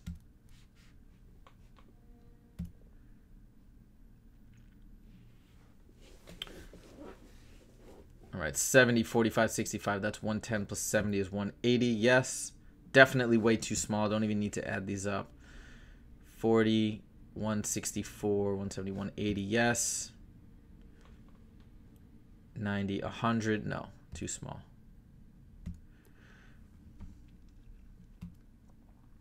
Keep it up. Translating a point and giving its coordinates one step. The figure below has a point marked with a large dot. First, translate the figure 7 units to the right. So, oh wait. The figure below has a point marked with a large dot. First, translate the unit 5 units to the left. So we're going to literally go 1, 2, 3, 4, 5. That's a translation. Then give the coordinates of the mark point in the original figure and the final figure. So we got to give this coordinate and this coordinate. So when we give coordinates, okay, we look at the x value first. Let's look at the original figure. The x value, well, where does it line up with the x-axis? At 8. Where does it line up with that y-axis? At 3. Boom. Now the new figure, where does it line up with the x-axis? At 3. That's the x value. That so comes first. What is the y value? The y value hasn't changed because we've just slid it to the left, so that's also 3.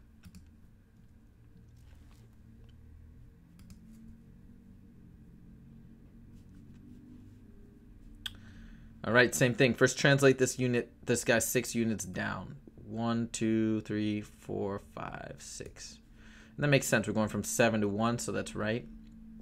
Now let's give the coordinates. That original 1 lines up at 1, and the y value is 7. This new one lines up at 1 for the x value and 1 for that y value. Look across, and it's lined up with 1 on the x-axis. Whoops.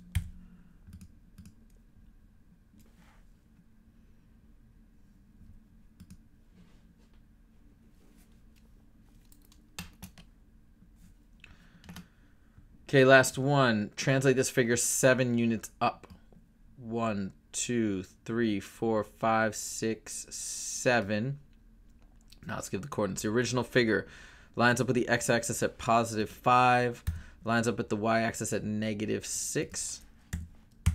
The new figure lines up with the x-axis at positive 5 and lines up with the y-axis at positive 1.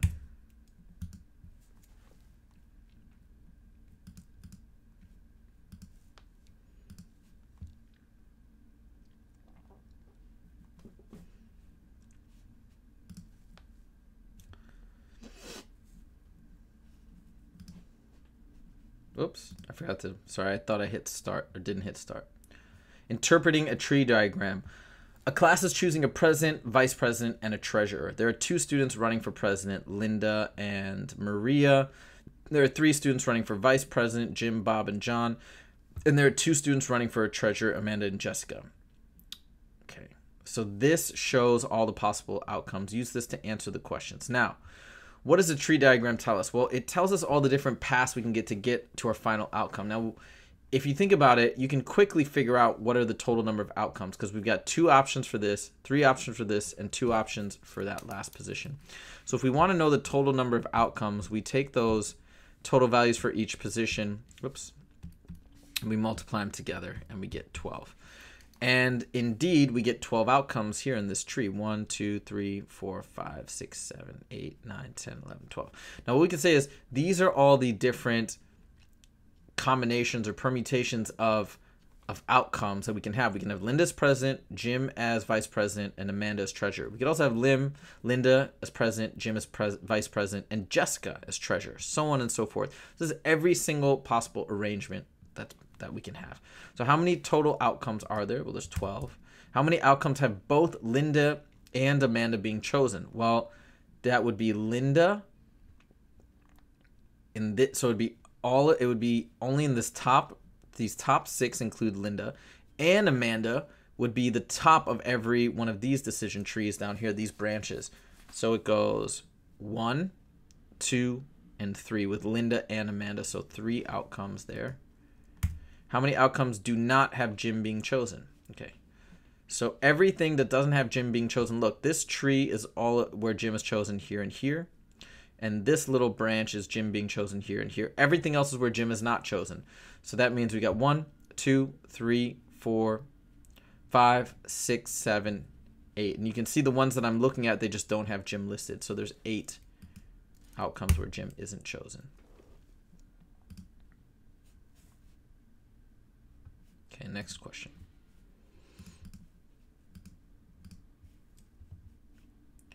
How many outcomes are there? We've got, and this is heads and tails. You're flipping a coin and then you're rolling a dice basically. And we're looking at combinations of heads and the numbers on the dice. How many outcomes do we have? 1, 2, 3, 4, 5, 6, 7, 8, 9, 10, 11, 12. How many outcomes involve heads and an even number? So first of all, we're only looking at this subset of heads. And an even number, we've got heads 2, heads 4, and heads 6. So we got 3. How many outcomes involve rolling a 1 or a 2? We've got a 1, a 2 here, so that's 2, a 1, and a 2 there, and that's 4. So 4 outcomes.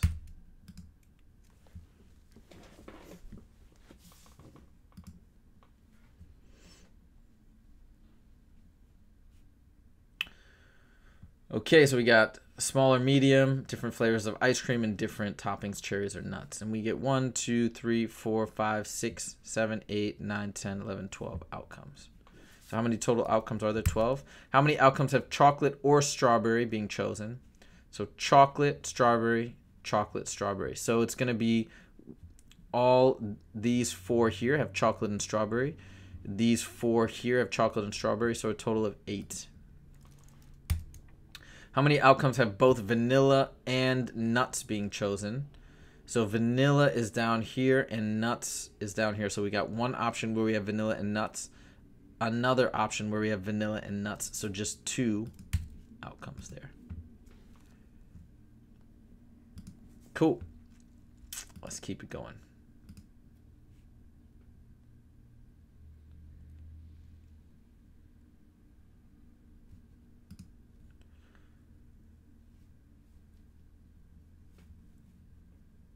Writing fractions with a common denominator.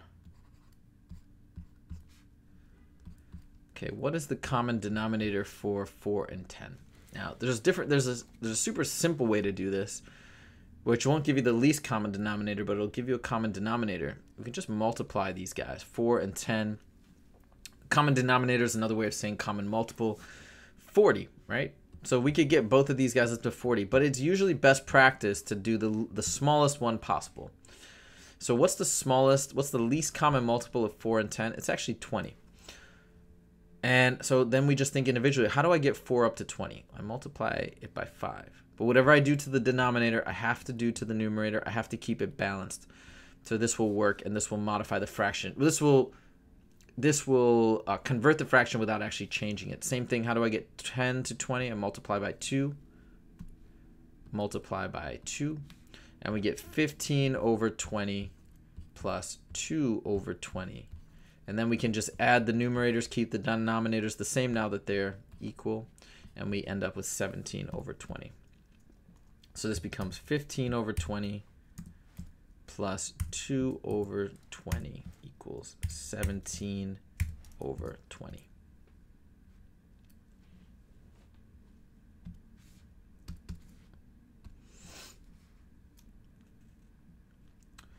Now we want 1/2 minus 2/5.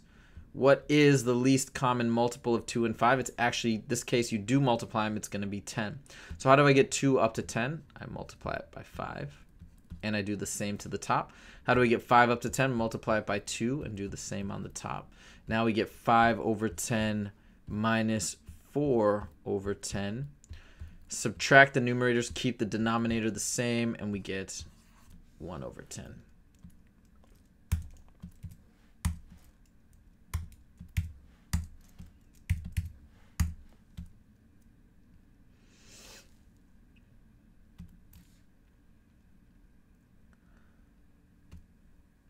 All right, last one. 3/5 and 1/3. How do I get both of these guys to a common denominator? The lowest common multiple is 15, so I'm going to multiply this guy by 3 and 3 to get it up to 15. Multiply this guy by 5 and 5 to get it up to 15 as well. And we get 9 over 15 plus 5 over 15 Now we add the top, which gives us 14 over the bottom, which is just 15. And there's our final answer. So 9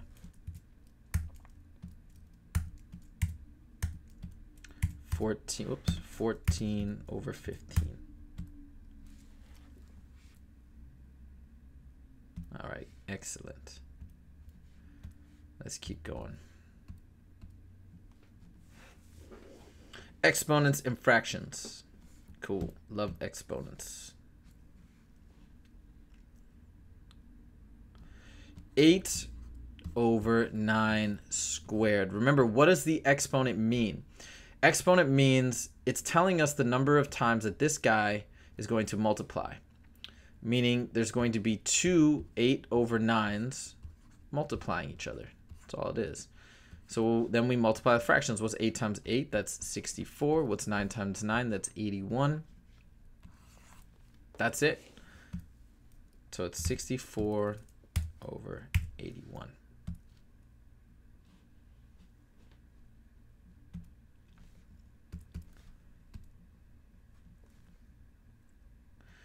Next question, 4 over 3 to the third power. The other way to think about it is just we're going to cube each of these individually, if you can do that mentally. So this is 4 times 4 times 4, which is actually 4 cubed, which is just 64. 4 times 4 is 16, times 4 again is 64. 3 cubed is 3 times 3 times 3. That's 3 times 3, which is 9, times 3, which is 27.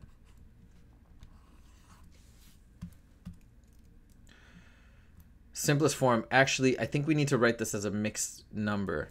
So since the numerator is larger than the denominator, well, we see now how many 27s can I extract out of 64? I can take 2 out, and what's left over on the top is just 10, right?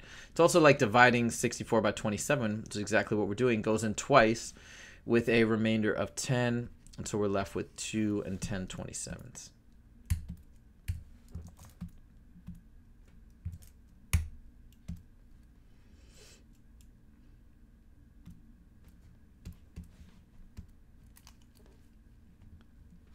Last question, 1/8 squared. Again, we're squaring this guy individually and this guy individually. 1 squared is 1 times 1, which is just 1. 8 squared is 8 times 8, which is 64.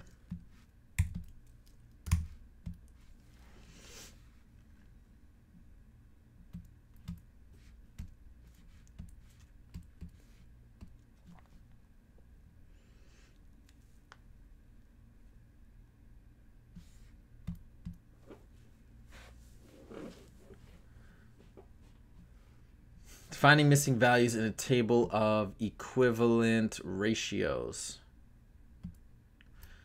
So we got equivalent ratios. Now the key is to figure out, we got one beautiful ratio here, which is actually all filled out. So we know we have 15 photos to 3 minutes. That is our ratio. So let's write that ratio out. Now let's simplify that ratio. We can divide both sides by 3 and we get 5 to 1. This is the key, which means every time value has a 1 to 5 relationship with the corresponding number of photos. Meaning to go from time to photos, we multiply by 5. To go from photos to time, we divide by 5. We do the opposite. So let's look wherever we got time here. To go up, we multiply this value by 5 and we get 5. Multiply this value by 5 and we got 40. Now to get from photos to time, we divide by 5, we get 10. Divide by 5, we get 7. Now it's great. Everything's got a 1 to 5 ratio.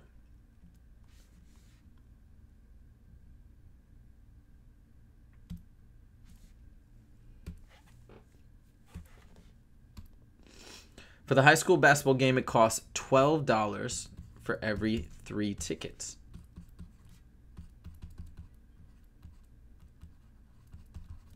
Simplify this ratio, divide both sides by 3, and we get a 4 to 1 ratio. So cost to tickets is 4 to 1. So to go up, we're going to multiply by 4. To come down, we're going to divide by 4. So look, we got a value here, number of tickets. This should be 4 times that, which is 16. This should be 4 times that, which is 24. This should be 4 times 9, which is 36. So go from 32 down, we divide by 4, and we get 8. All now have a 4-to-1 ratio.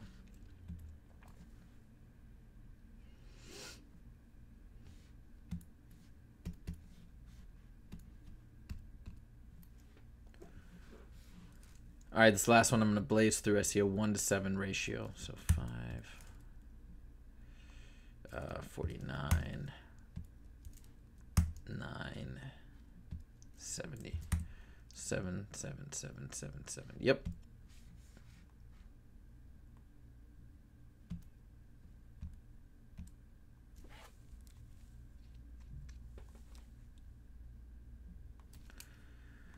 Getting a little slow, so I'm about to log out and log back in, use my little trick. Combining like terms, integers, coefficients. Okay, so now look, this is the key. If we have the same term in this, the same variable with the same exponent here and here, it means these are like terms and we can combine them. We can combine them by combining the coefficients. So it would just be as if we had -10 minus 2, which combines to become -12. This is really a -10 being added to a -2. So it's the same thing here. Now we have -10a squared minus 2a squared. These guys don't get modified. Those are just like the objects. And then -10 and -2 becomes -12, and we got -12a squared.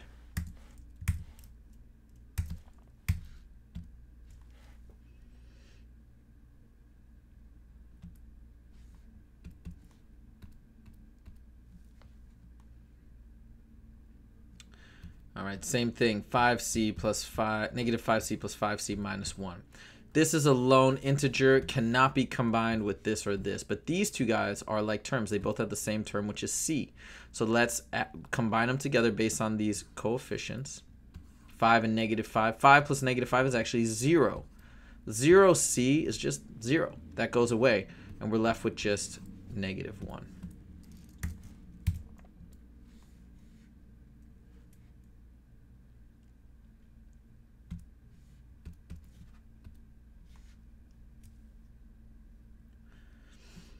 Last but not least, -12x minus 2x. Again, same term here and here. Therefore, we can just combine these by combining the coefficients. -12 and -2 makes -14 and -14x.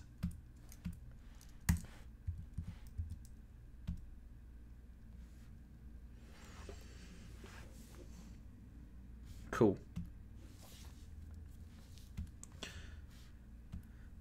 Let's go ahead and sign out. You can see it's starting to think a little bit more now. So let's sign out. Let's at least let it load.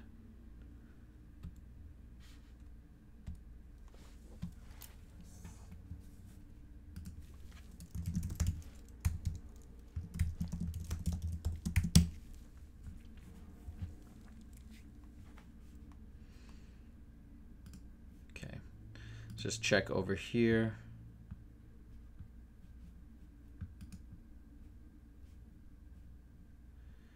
All right, cool.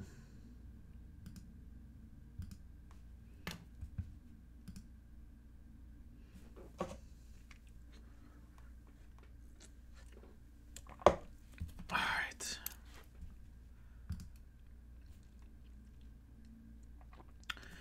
In each figure below, the segments on the sides can be moved. So we're trying to figure out if we can create a triangle here or not. So all we got to do is move them around and see, hey, is a triangle possible? And yes, it looks like it is. What about down here? Let's connect them, see if we can connect them. Whoops, gotta move this back. All right, that's it.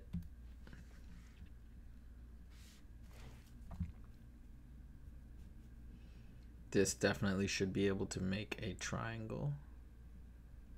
I think it's gonna be like this. And this guy, this is not possible.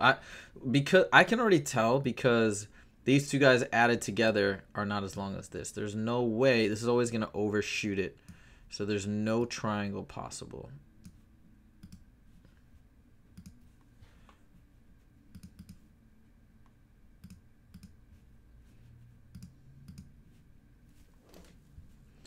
Last but not least, this is also not going to work, right? The 11's longer than the 6 and 4 combined, so no. 8 and 3 is also longer than the 6 combined. 6. No. This will work actually. There we go. 3 and 6 are not longer, or are longer than 8, so that's fine.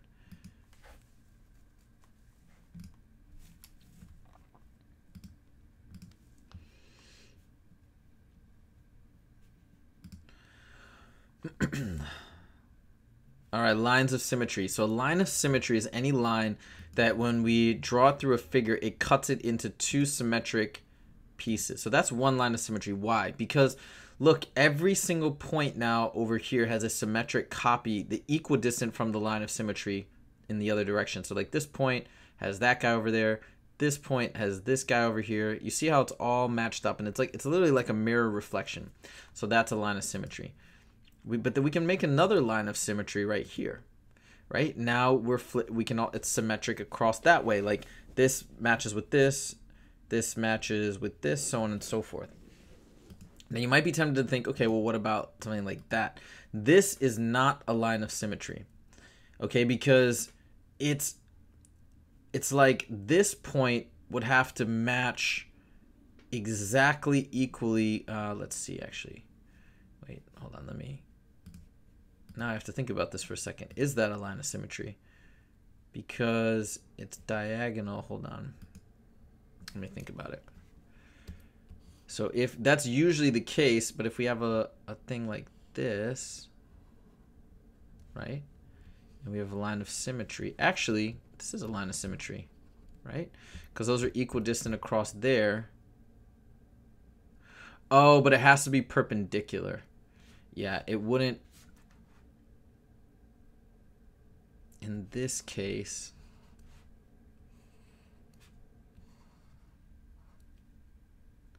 like here,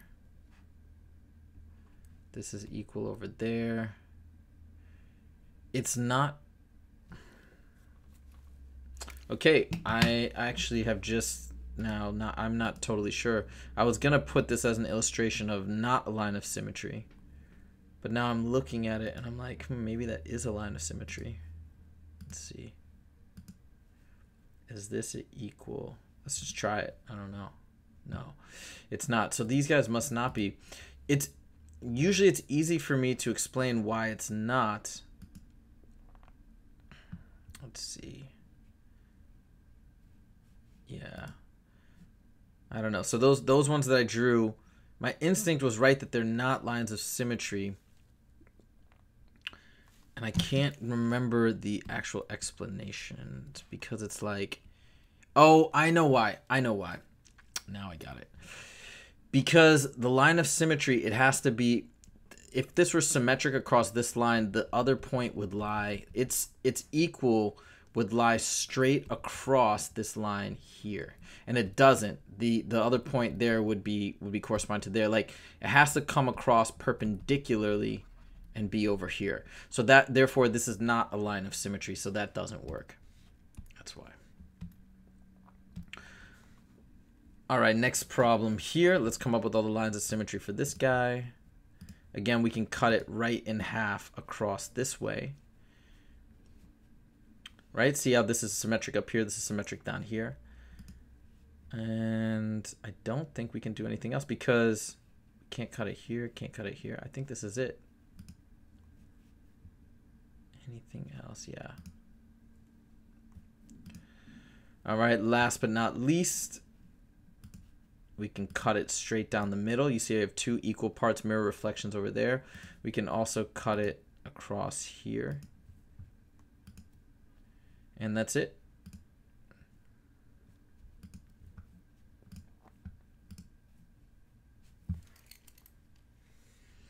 Volume of a rectangular prism. Here we go.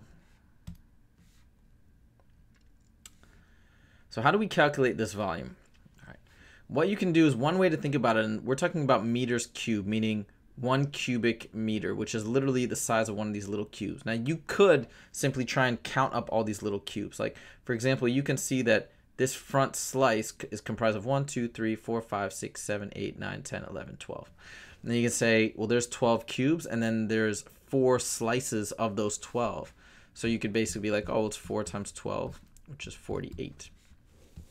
The other way you can do this is you can count the length, the width, and the height and multiply them all together.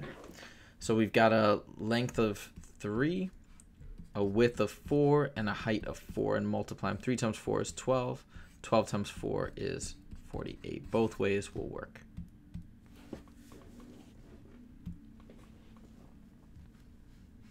All right, this is 2 by 5 by 3. So 2 by 5 by 3, which is 10 times 3, which is 30. 30 inches cubed.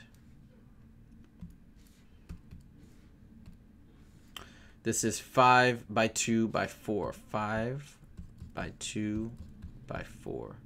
5 times 2 is 10 times 4 equals 40. 40 yards cubed.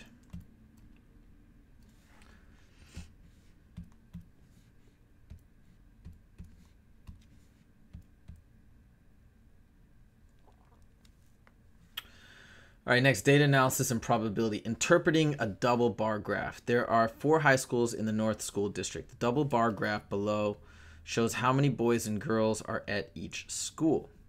Okay, so this is boys at Beach, you know, the orange one, and this stripe one is girls at Beach. Use the graph to answer the questions. Okay, oh wait, this is just the explanation. Okay, interpreting a double bar graph. So Lakes Corporation has 4 departments. The double bar graph shows how many male and female employees are in each department. So we got this many males in advertising, this many males in sales, and then that's females in advertising, females in sales, etc. Estimate the number of females in production. Here's production, here's females in production. So I'm saying about 160 maybe, because it's a little bit more than 150. I'm gonna say, it says estimate, so 160 should be good. Which departments have more males than females? So everything where the blue is above the striped, and I just see sales. Estimate the total number of employees in accounting. So I think 50, and this looks like maybe 60. So 110. I mean, this is really hard to see, but I'm guessing these are right. Cool.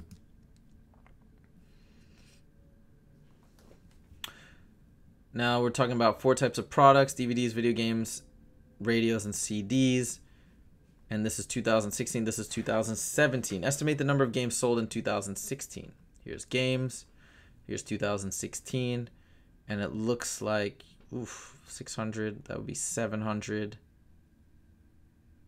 Maybe 760. That's my guess. Right, because here would be exactly 700. It's a little more than halfway up to 800, so 760. Which product sold more in 2016 than 2017? 2016 is higher here, here, and here. So DVDs, video games, and CDs. Which product sold the most over the 2 years? It's probably this guy, right? Both these are the highest for everything. So CDs.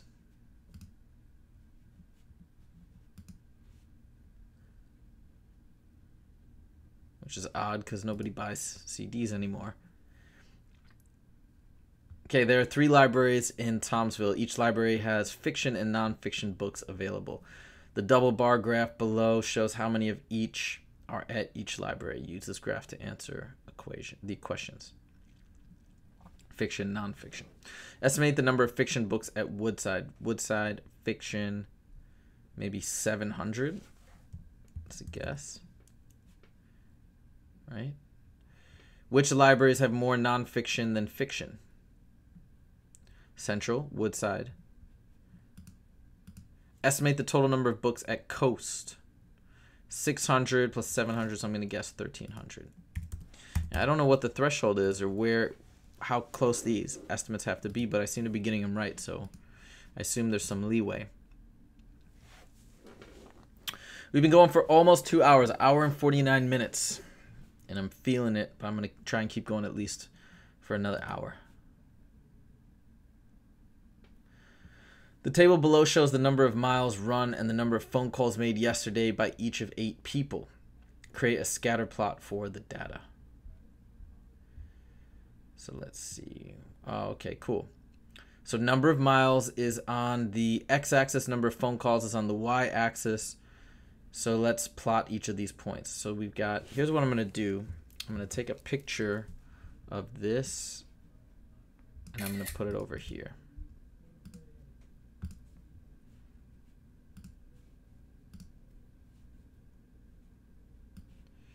Okay, cool. So now let's plot these points out. So first we've got 2 miles links up with 13 phone calls. So I'm going to put that there. 5 miles and 1 phone call. 8 miles and 3 phone calls. You see how I'm just plotting the point that shows the intersection of these values over here. 9 miles, 9 and 2 phone calls. 10 miles and 10 phone calls. 11 miles and 12 phone calls. Right? 13 miles and 7 phone calls. And then 14 miles and 6 phone calls. Okay. I think I did it correctly. I'm just going to go for it here. Cool. All right, let's do the same thing up here. We're going to take this data and plot it on the graph.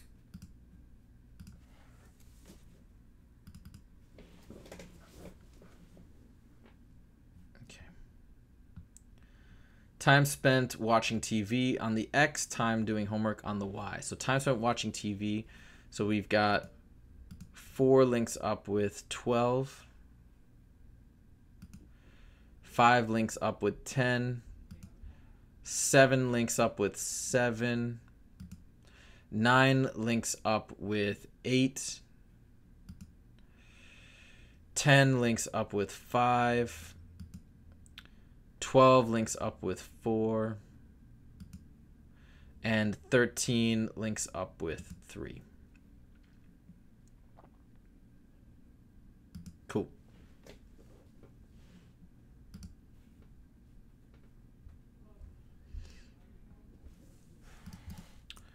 All right, last one. Let's take this.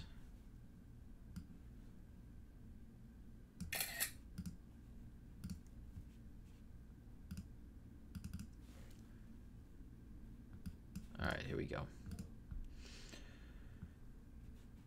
Now we've got one. So again, hours worked is on the X. Amount of time on entertainment is on the Y. So we got 1 hour here linked up with 3 up here.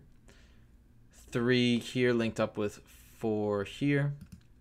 6 linked up with 8. 8 and 7. 9 and 11. And then 10 and 12. 10 and 12. Okay, cool. That's it. Scatter plots.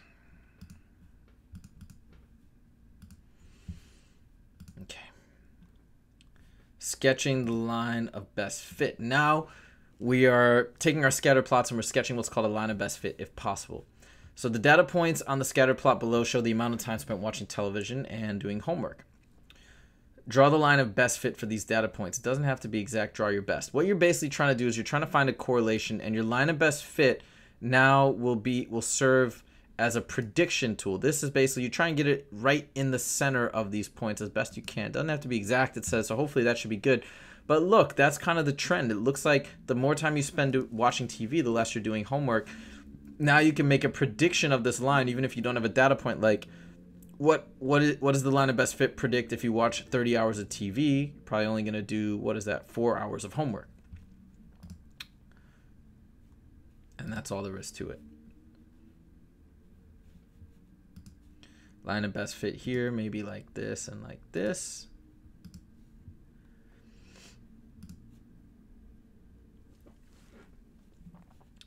And last one, maybe here and here. Yay.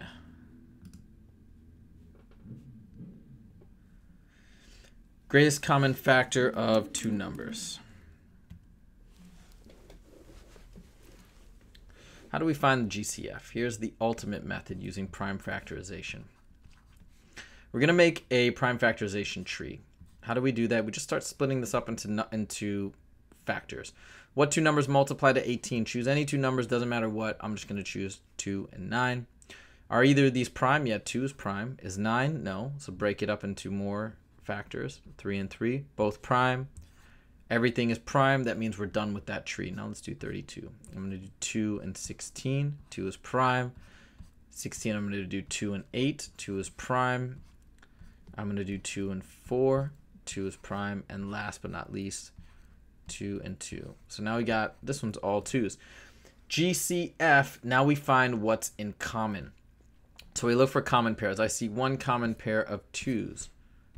Cross off both 2s and put 1, 2 down. Anything else in common? No, these are all 3s, these are all 2s. We're done. Therefore, the GCF of those two is just 2.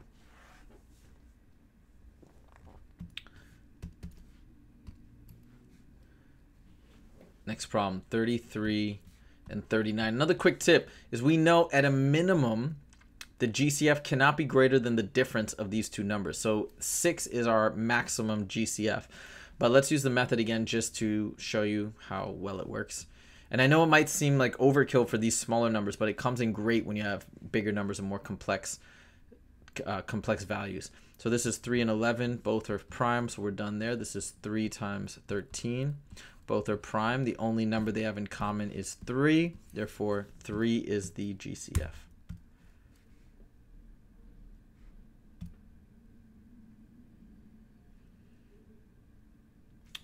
All right, last but not least, 9 and 36.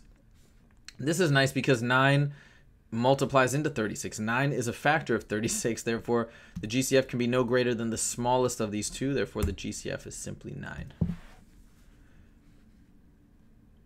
If we were to use the trick, it would have worked as well. We would do 3 and 3. Here we do 4 and 9. Here we do 2, 2. 3, 3. One pair of 3s, a second pair of 3s. Take those two, multiply them together, and we get 9.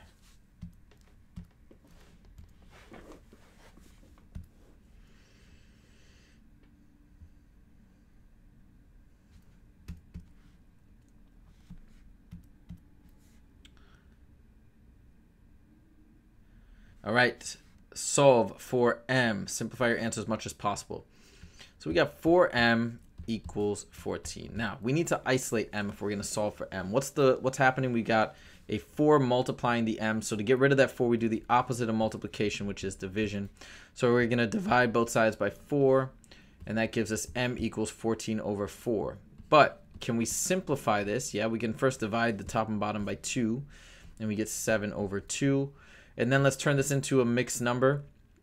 We see how many 2s can we pull out of 7. We can pull 3 out. And then what's our remainder? What do we have left over? We have a 1 left over, right? Because I pulled 2, 2, and 2, which is 6 out of there. So that's 3 2s, which is 3.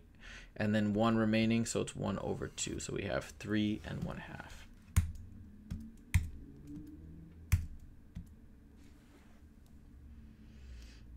Okay, next.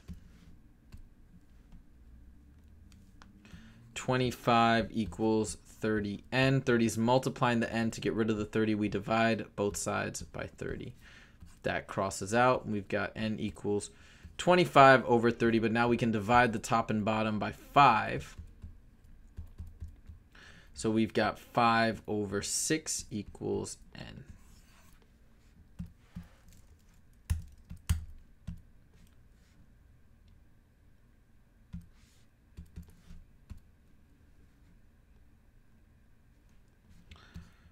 Last but not least, 12a equals 3. We've got a 12 multiplying the a. Let's divide both sides by 12 to get rid of that. A equals 3 over 12, but we can divide the top and bottom by 3 to simplify, and we get 1 over 4.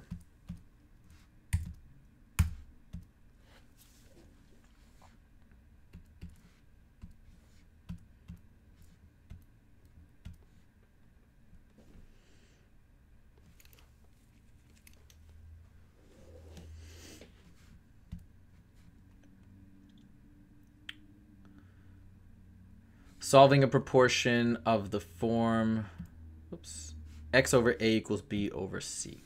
Okay, so I've already done problems like this. We have 5 over 10 equals x over 12. And then to solve, we just cross multiply. Multiply here, and we get 10x equals 60. Divide both sides by 10, and we get x equals 6.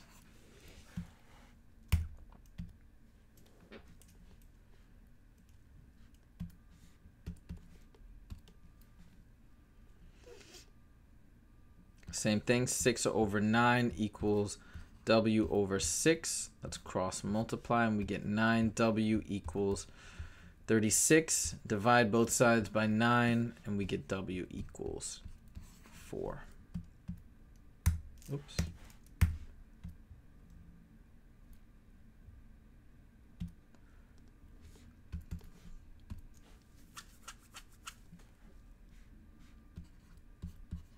W over 8 equals 9 over 12. We can cross multiply. We got 72 equals 12w. Divide both sides by 12, and we get w equals 6.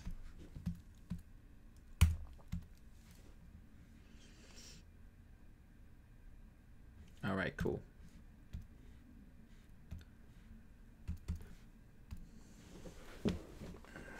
Finding lengths using scale models.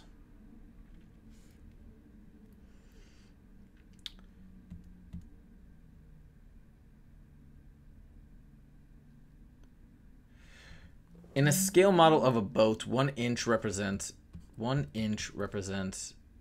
feet. Answer the following. The height of the real boat is, so we can already set this up in proportions. Inches versus feet. Okay. So we know that 1 inch is equivalent to 9 feet. And then it says the height of the real boat is 63 feet. What is the height of the boat in the scale model? Meaning we want to find the height of the boat in inches in the scale. We could say scale and real. Now we just cross multiply and solve. We get 9x equals 63. Divide both sides by 9, and we get x equals 7 inches. In the scale model, now we can use the same proportion that we have up here and reset it. In the scale model, the length of the boat is 10 inches. What is the length of the boat, of the real boat? Same thing, cross multiply. We got x equals 9 times 10, which is 90.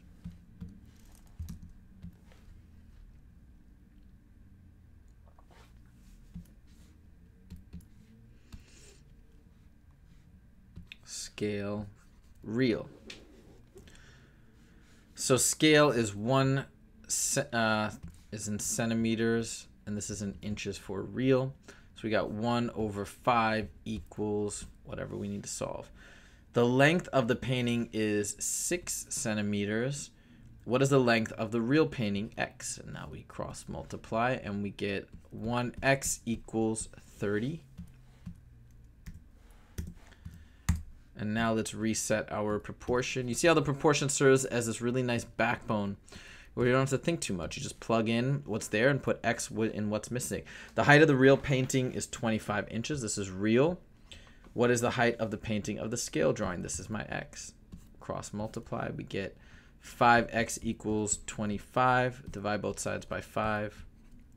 And we get x equals 5.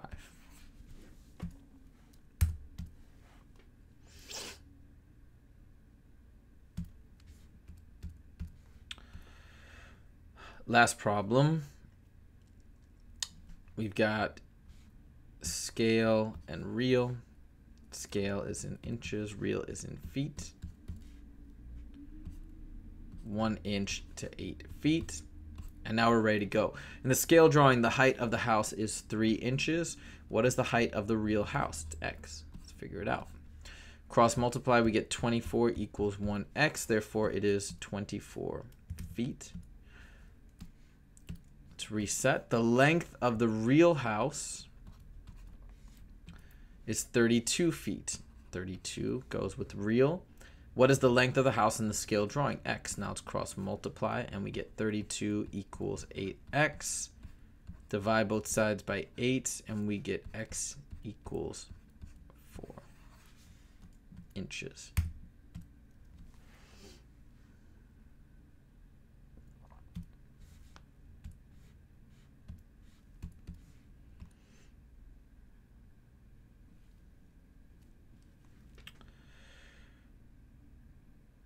All right, so I can see it slowing down. Let me log out and log back in.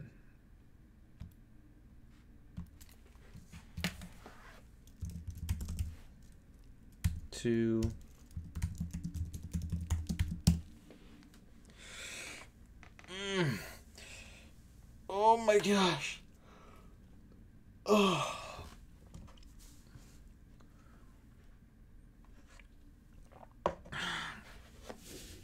Okay. We are at 37%, which I started today at 30%. So I knocked out 7%, which I think is around 40 topics or 42 topics, somewhere in that zone. Oof, let's keep going. I'm tired. Let me take a stand-up break here. Hold on. Let me see if anybody's commented. Aren't I bored? Yeah, it's getting Merv, it's getting exhausting for sure. But I want to keep going. I want to try and knock out as many as I can so I can get this whole suite of videos completed. All right. Let me take a stretch break here.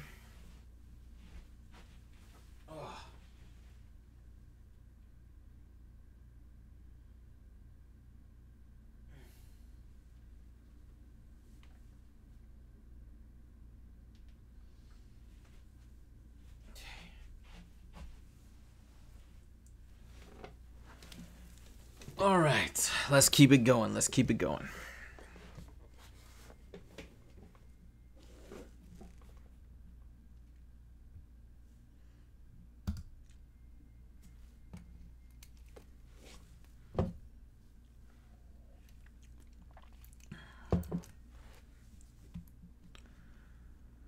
Draw a 135-degree angle using the ruler and protractor.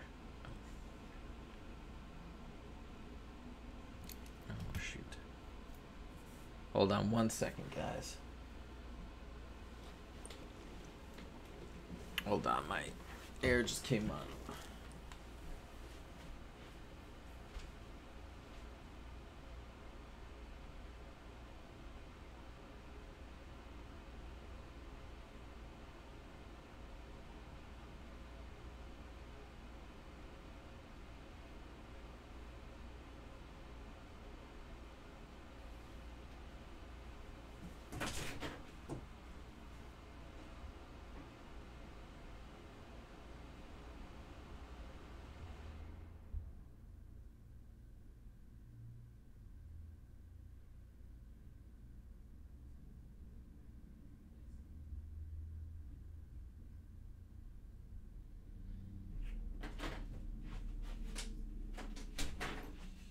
Okay. All right. That is all good. Now let's keep going. Draw a 135-degree angle using the ruler and protractor. So these are notoriously painful problems. I've seen my students have issues with these just because the tools are a little tough to use. So let me show you how to start. We're going to start with a point here. And then that's going to be this guy. Can we make another point? Oh yeah, you cannot. So now I'm going to make my 135-degree. Oh no, that's right. We first start with the ruler. make a line. Okay. Okay. Now we take our protractor. At that point, line it up with this line. And at 135, we make a mark. I think that's, oops. That's no good. That's close. We need to be really precise. So at 130, 100 and... I think that's good. Yeah, there we go. Now I got it. And then, last but not least, connect these two. Draw another line.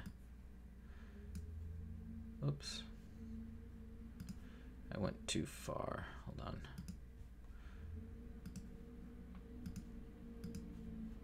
Let's start at this point so I don't risk any chance of making a mistake. And there we go. There's my 135-degree angle. All right, let's try it again.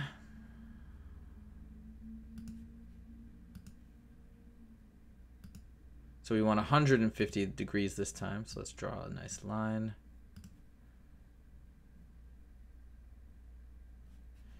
Now let's get our protractor here.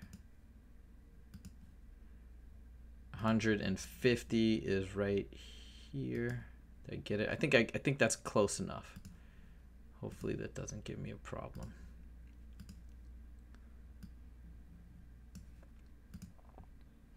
Yes, it worked. Okay. This last one's 70.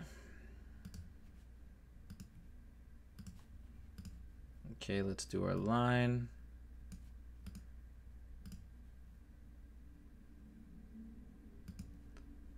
Oops. 70. Let's go this way. Up top, you see I'm connecting those, and then we go up like that. There's our 70-degree angle. Okay, let's keep going. Introduction to the product rule. Oops. Product rule of exponents. So what are we doing here? We got w to the 5th times w. That's not just a w, that's a w to the 1st when there's no exponent times w cubed. So what do we do when we've got all the same bases? We just add these exponents on top. So this is the same as w to the 5 plus 1 plus 3, which is w to the 9th power.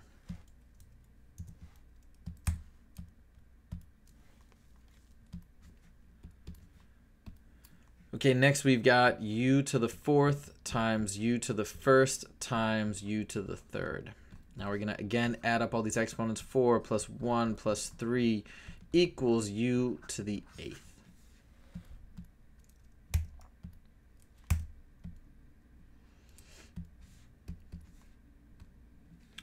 Last, we've got y to the 1st times y to the 4th times y to the 4th times y to the 3rd, which is the same as 1 plus 4 plus 4 plus 3, which is y to the 12th.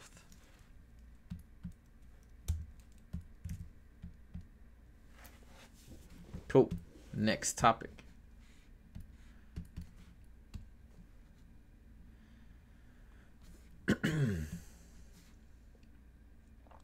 In each part, translate the solid figure exactly onto the dashed figure. Okay. If this is not possible, click not possible. This is cool. So we're talking about if this is a translation of some sort of this. Well, is it? No, because it doesn't give us a chance to rotate it. If we could rotate it, yes, but it's not a translation. So we say not possible. What about this? Can we move it to cover it right there? It looks like we can. So we say that, and that's that.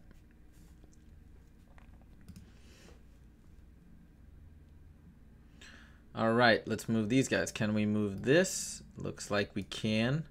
Can I move this? No, it will not work. So we say not possible.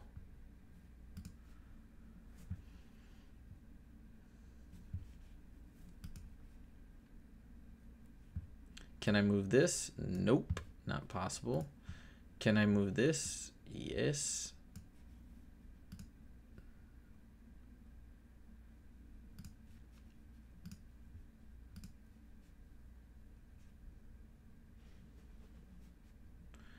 Okay, reflecting a point across an axis. And giving its new coordinates. So first reflect the figure across the x-axis. So that means, let's do it here. Reflecting a point across an axis and giving the new coordinates. So first let's reflect across the y-axis. Y is up and down, so we choose this guy. And watch this. This is really nice. Boom, it reflects. Then reflect it across, then give the coordinates of the marked point in the original and the final. So here's my original point. So we give that x value first. That lines up with the x-axis at -7. The y value is going to be -3. The new figure, the x value is +7. Notice how it's just the same as this, but the sign is flipped. And the y value is actually the same, -3.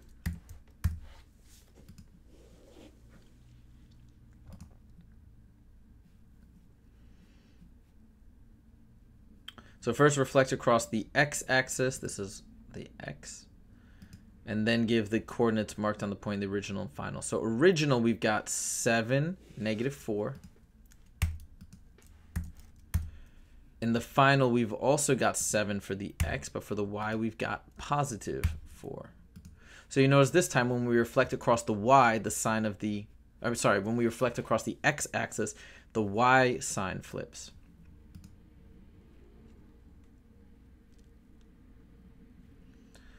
All right, next, reflect the figure across the y-axis like so, and then give the coordinates. So the original coordinate is -7, 2. The new one is +7, +2.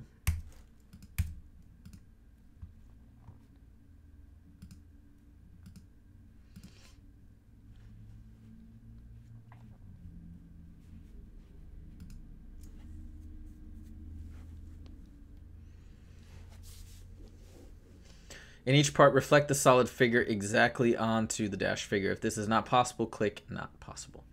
So first, reflect the solid figure exactly onto the dashed figure. It's going to be, you can see that it's flipping up, right? So it's probably flipping, like, we have a mirror line that's going to be somewhere like this in between it that way. Like this wouldn't work, This wouldn't flip it up there. This would flip it across left or right. So we know it's got to be one of these guys. Here it wouldn't work, but right here, boom, it worked. So now we know it is possible, and we just did it. What about here? It's flipping this way, and I think it's going to flip right here. And it flips, and it nails it exactly.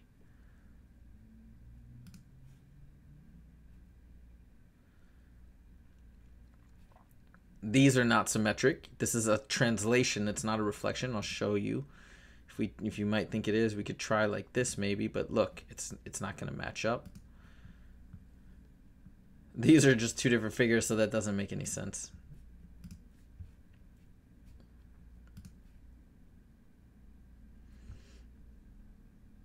This is a translation. It's not a reflection, as you can see here.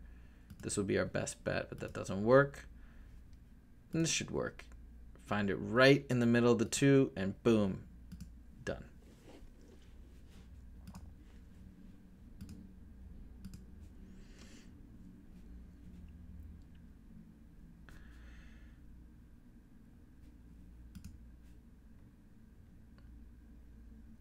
All right. Here are the hottest recorded temperatures of 18 cities throughout North America, and they give us this table. Complete the group frequency distribution. So what are we doing? I'm going to take a picture of this and move it over here.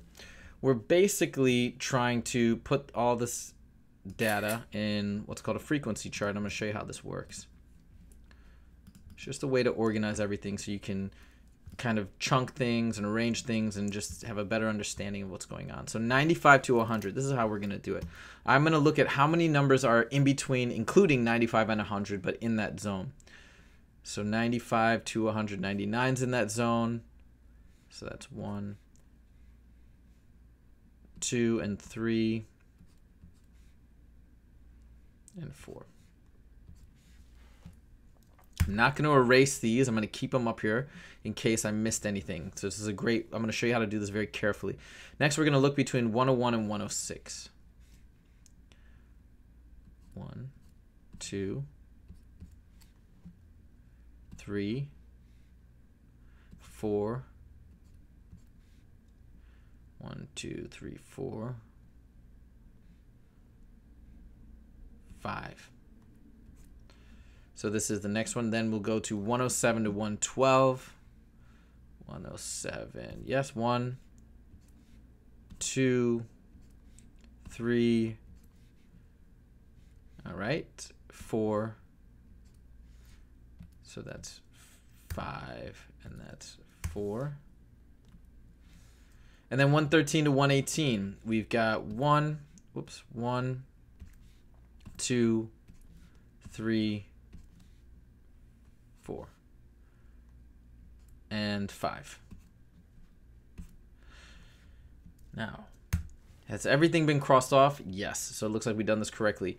How many total temperatures were there? There were 3 times 6, which is 18. What do these numbers add up to? 4, 5, 9, 13, 18.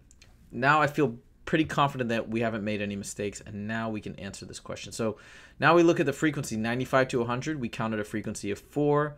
101 to 106, we counted a frequency of 5. 107 to 112, we got 4. 113 to 118, we got 5. And I'm pretty confident that that's good.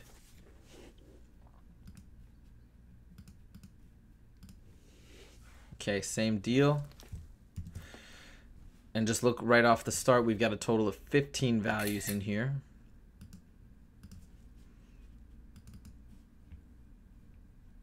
Oh, they're uploading the image. Hold on, let's try this. Uh-oh.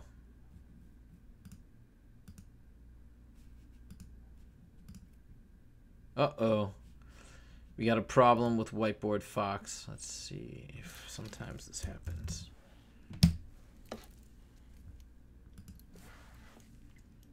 Come on.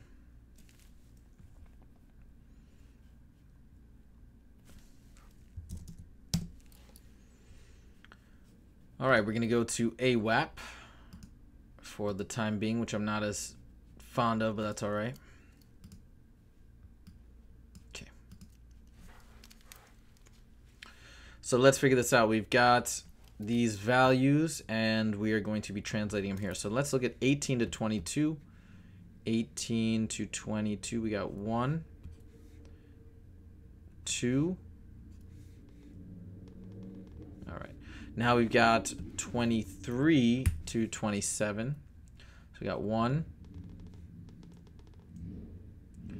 2, 3, 4, 5. 1, 2, 3, 4, 5. Now we got 28 to 32. 1, 2, 3. And then we've got 33 to 37. 1, 2, 3, 4, 5. 1, 2, 3, 4, 5. Now do all these add up to 15? 2, 5, 7, 10, 15. Yes, so I feel good about that. 18 to 22, we got 2. 23 to 27, we got 5. 28 to 32, we got 3. And 33 to 37, we got 5. And that matches up like this. I think we're good.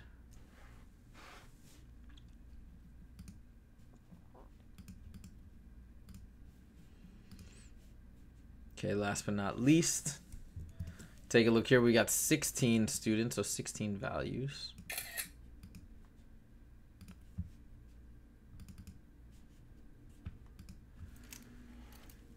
Complete the grouped frequency distribution for the data. Note the class width is 4.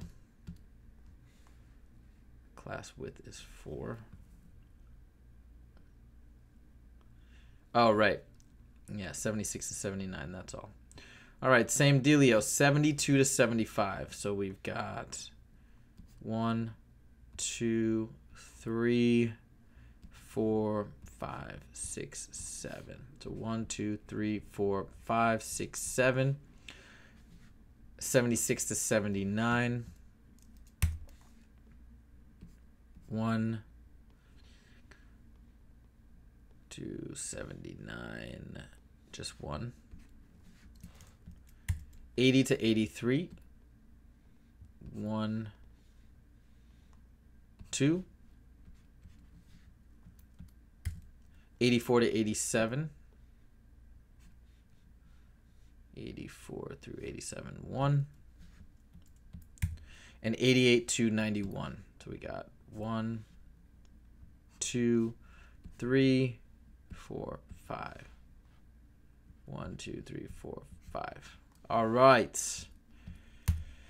7 plus 1 is 8, 10, 11, and 16. That's the total number we had, so I feel good about that. Let's start plotting it out. We got 7 up here. We've got 1 here. We've got 2 here. We've got 1 here, and we've got 5 here. Sweet.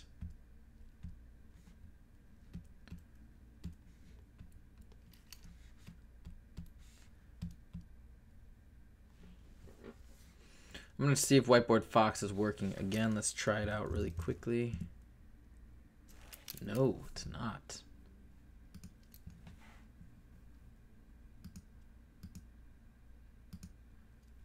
All right.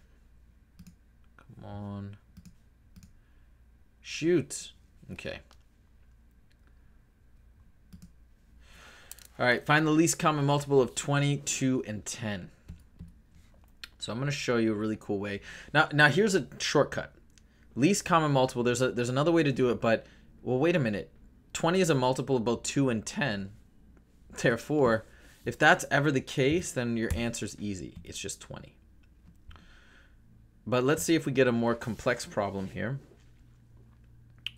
10, 15, and 3. Now these are not, 15 is not a multiple of both of these. So let's show you, I'm going to show you the method here. We got 10, 15, and 3. First of all, 3 is prime, so that's done. 15, let's do prime factorization. It breaks up into 3 and 5.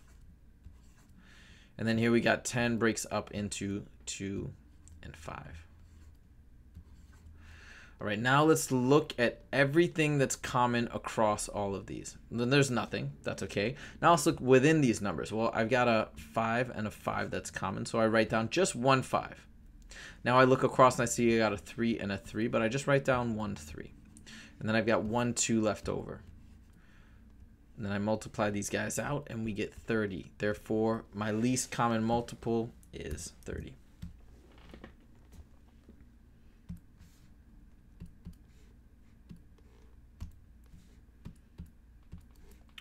Finally, we've got 2, 7, and 3. Well, these are all prime. And none of them have anything. None of them obviously go into each other because they're all prime. So we just multiply them together and we get their least common multiple, which is 14 times 3, which is 42.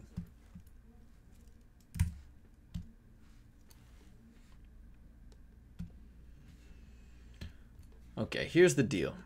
I really don't like using this because it seems to glitch. Let me try something. I'm not sure if it's my whiteboard. Let me switch to my other whiteboard and see if that fixes the issue.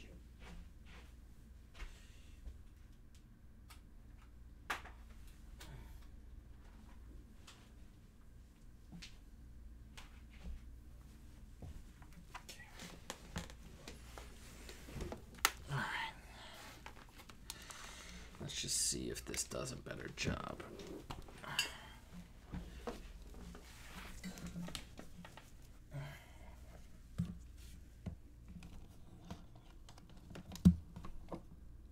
Okay. Whoops. Okay. Let's take that out.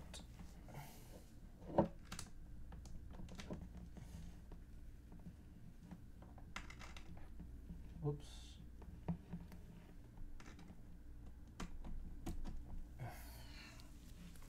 Let's see if that works. Okay.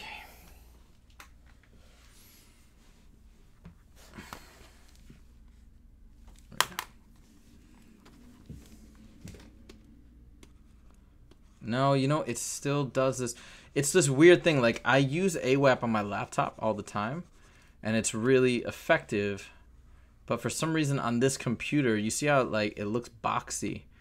I don't know why it does that. You know, it's just not, it's not smooth like Whiteboard Fox is. Let's try it one more time. Let me try here.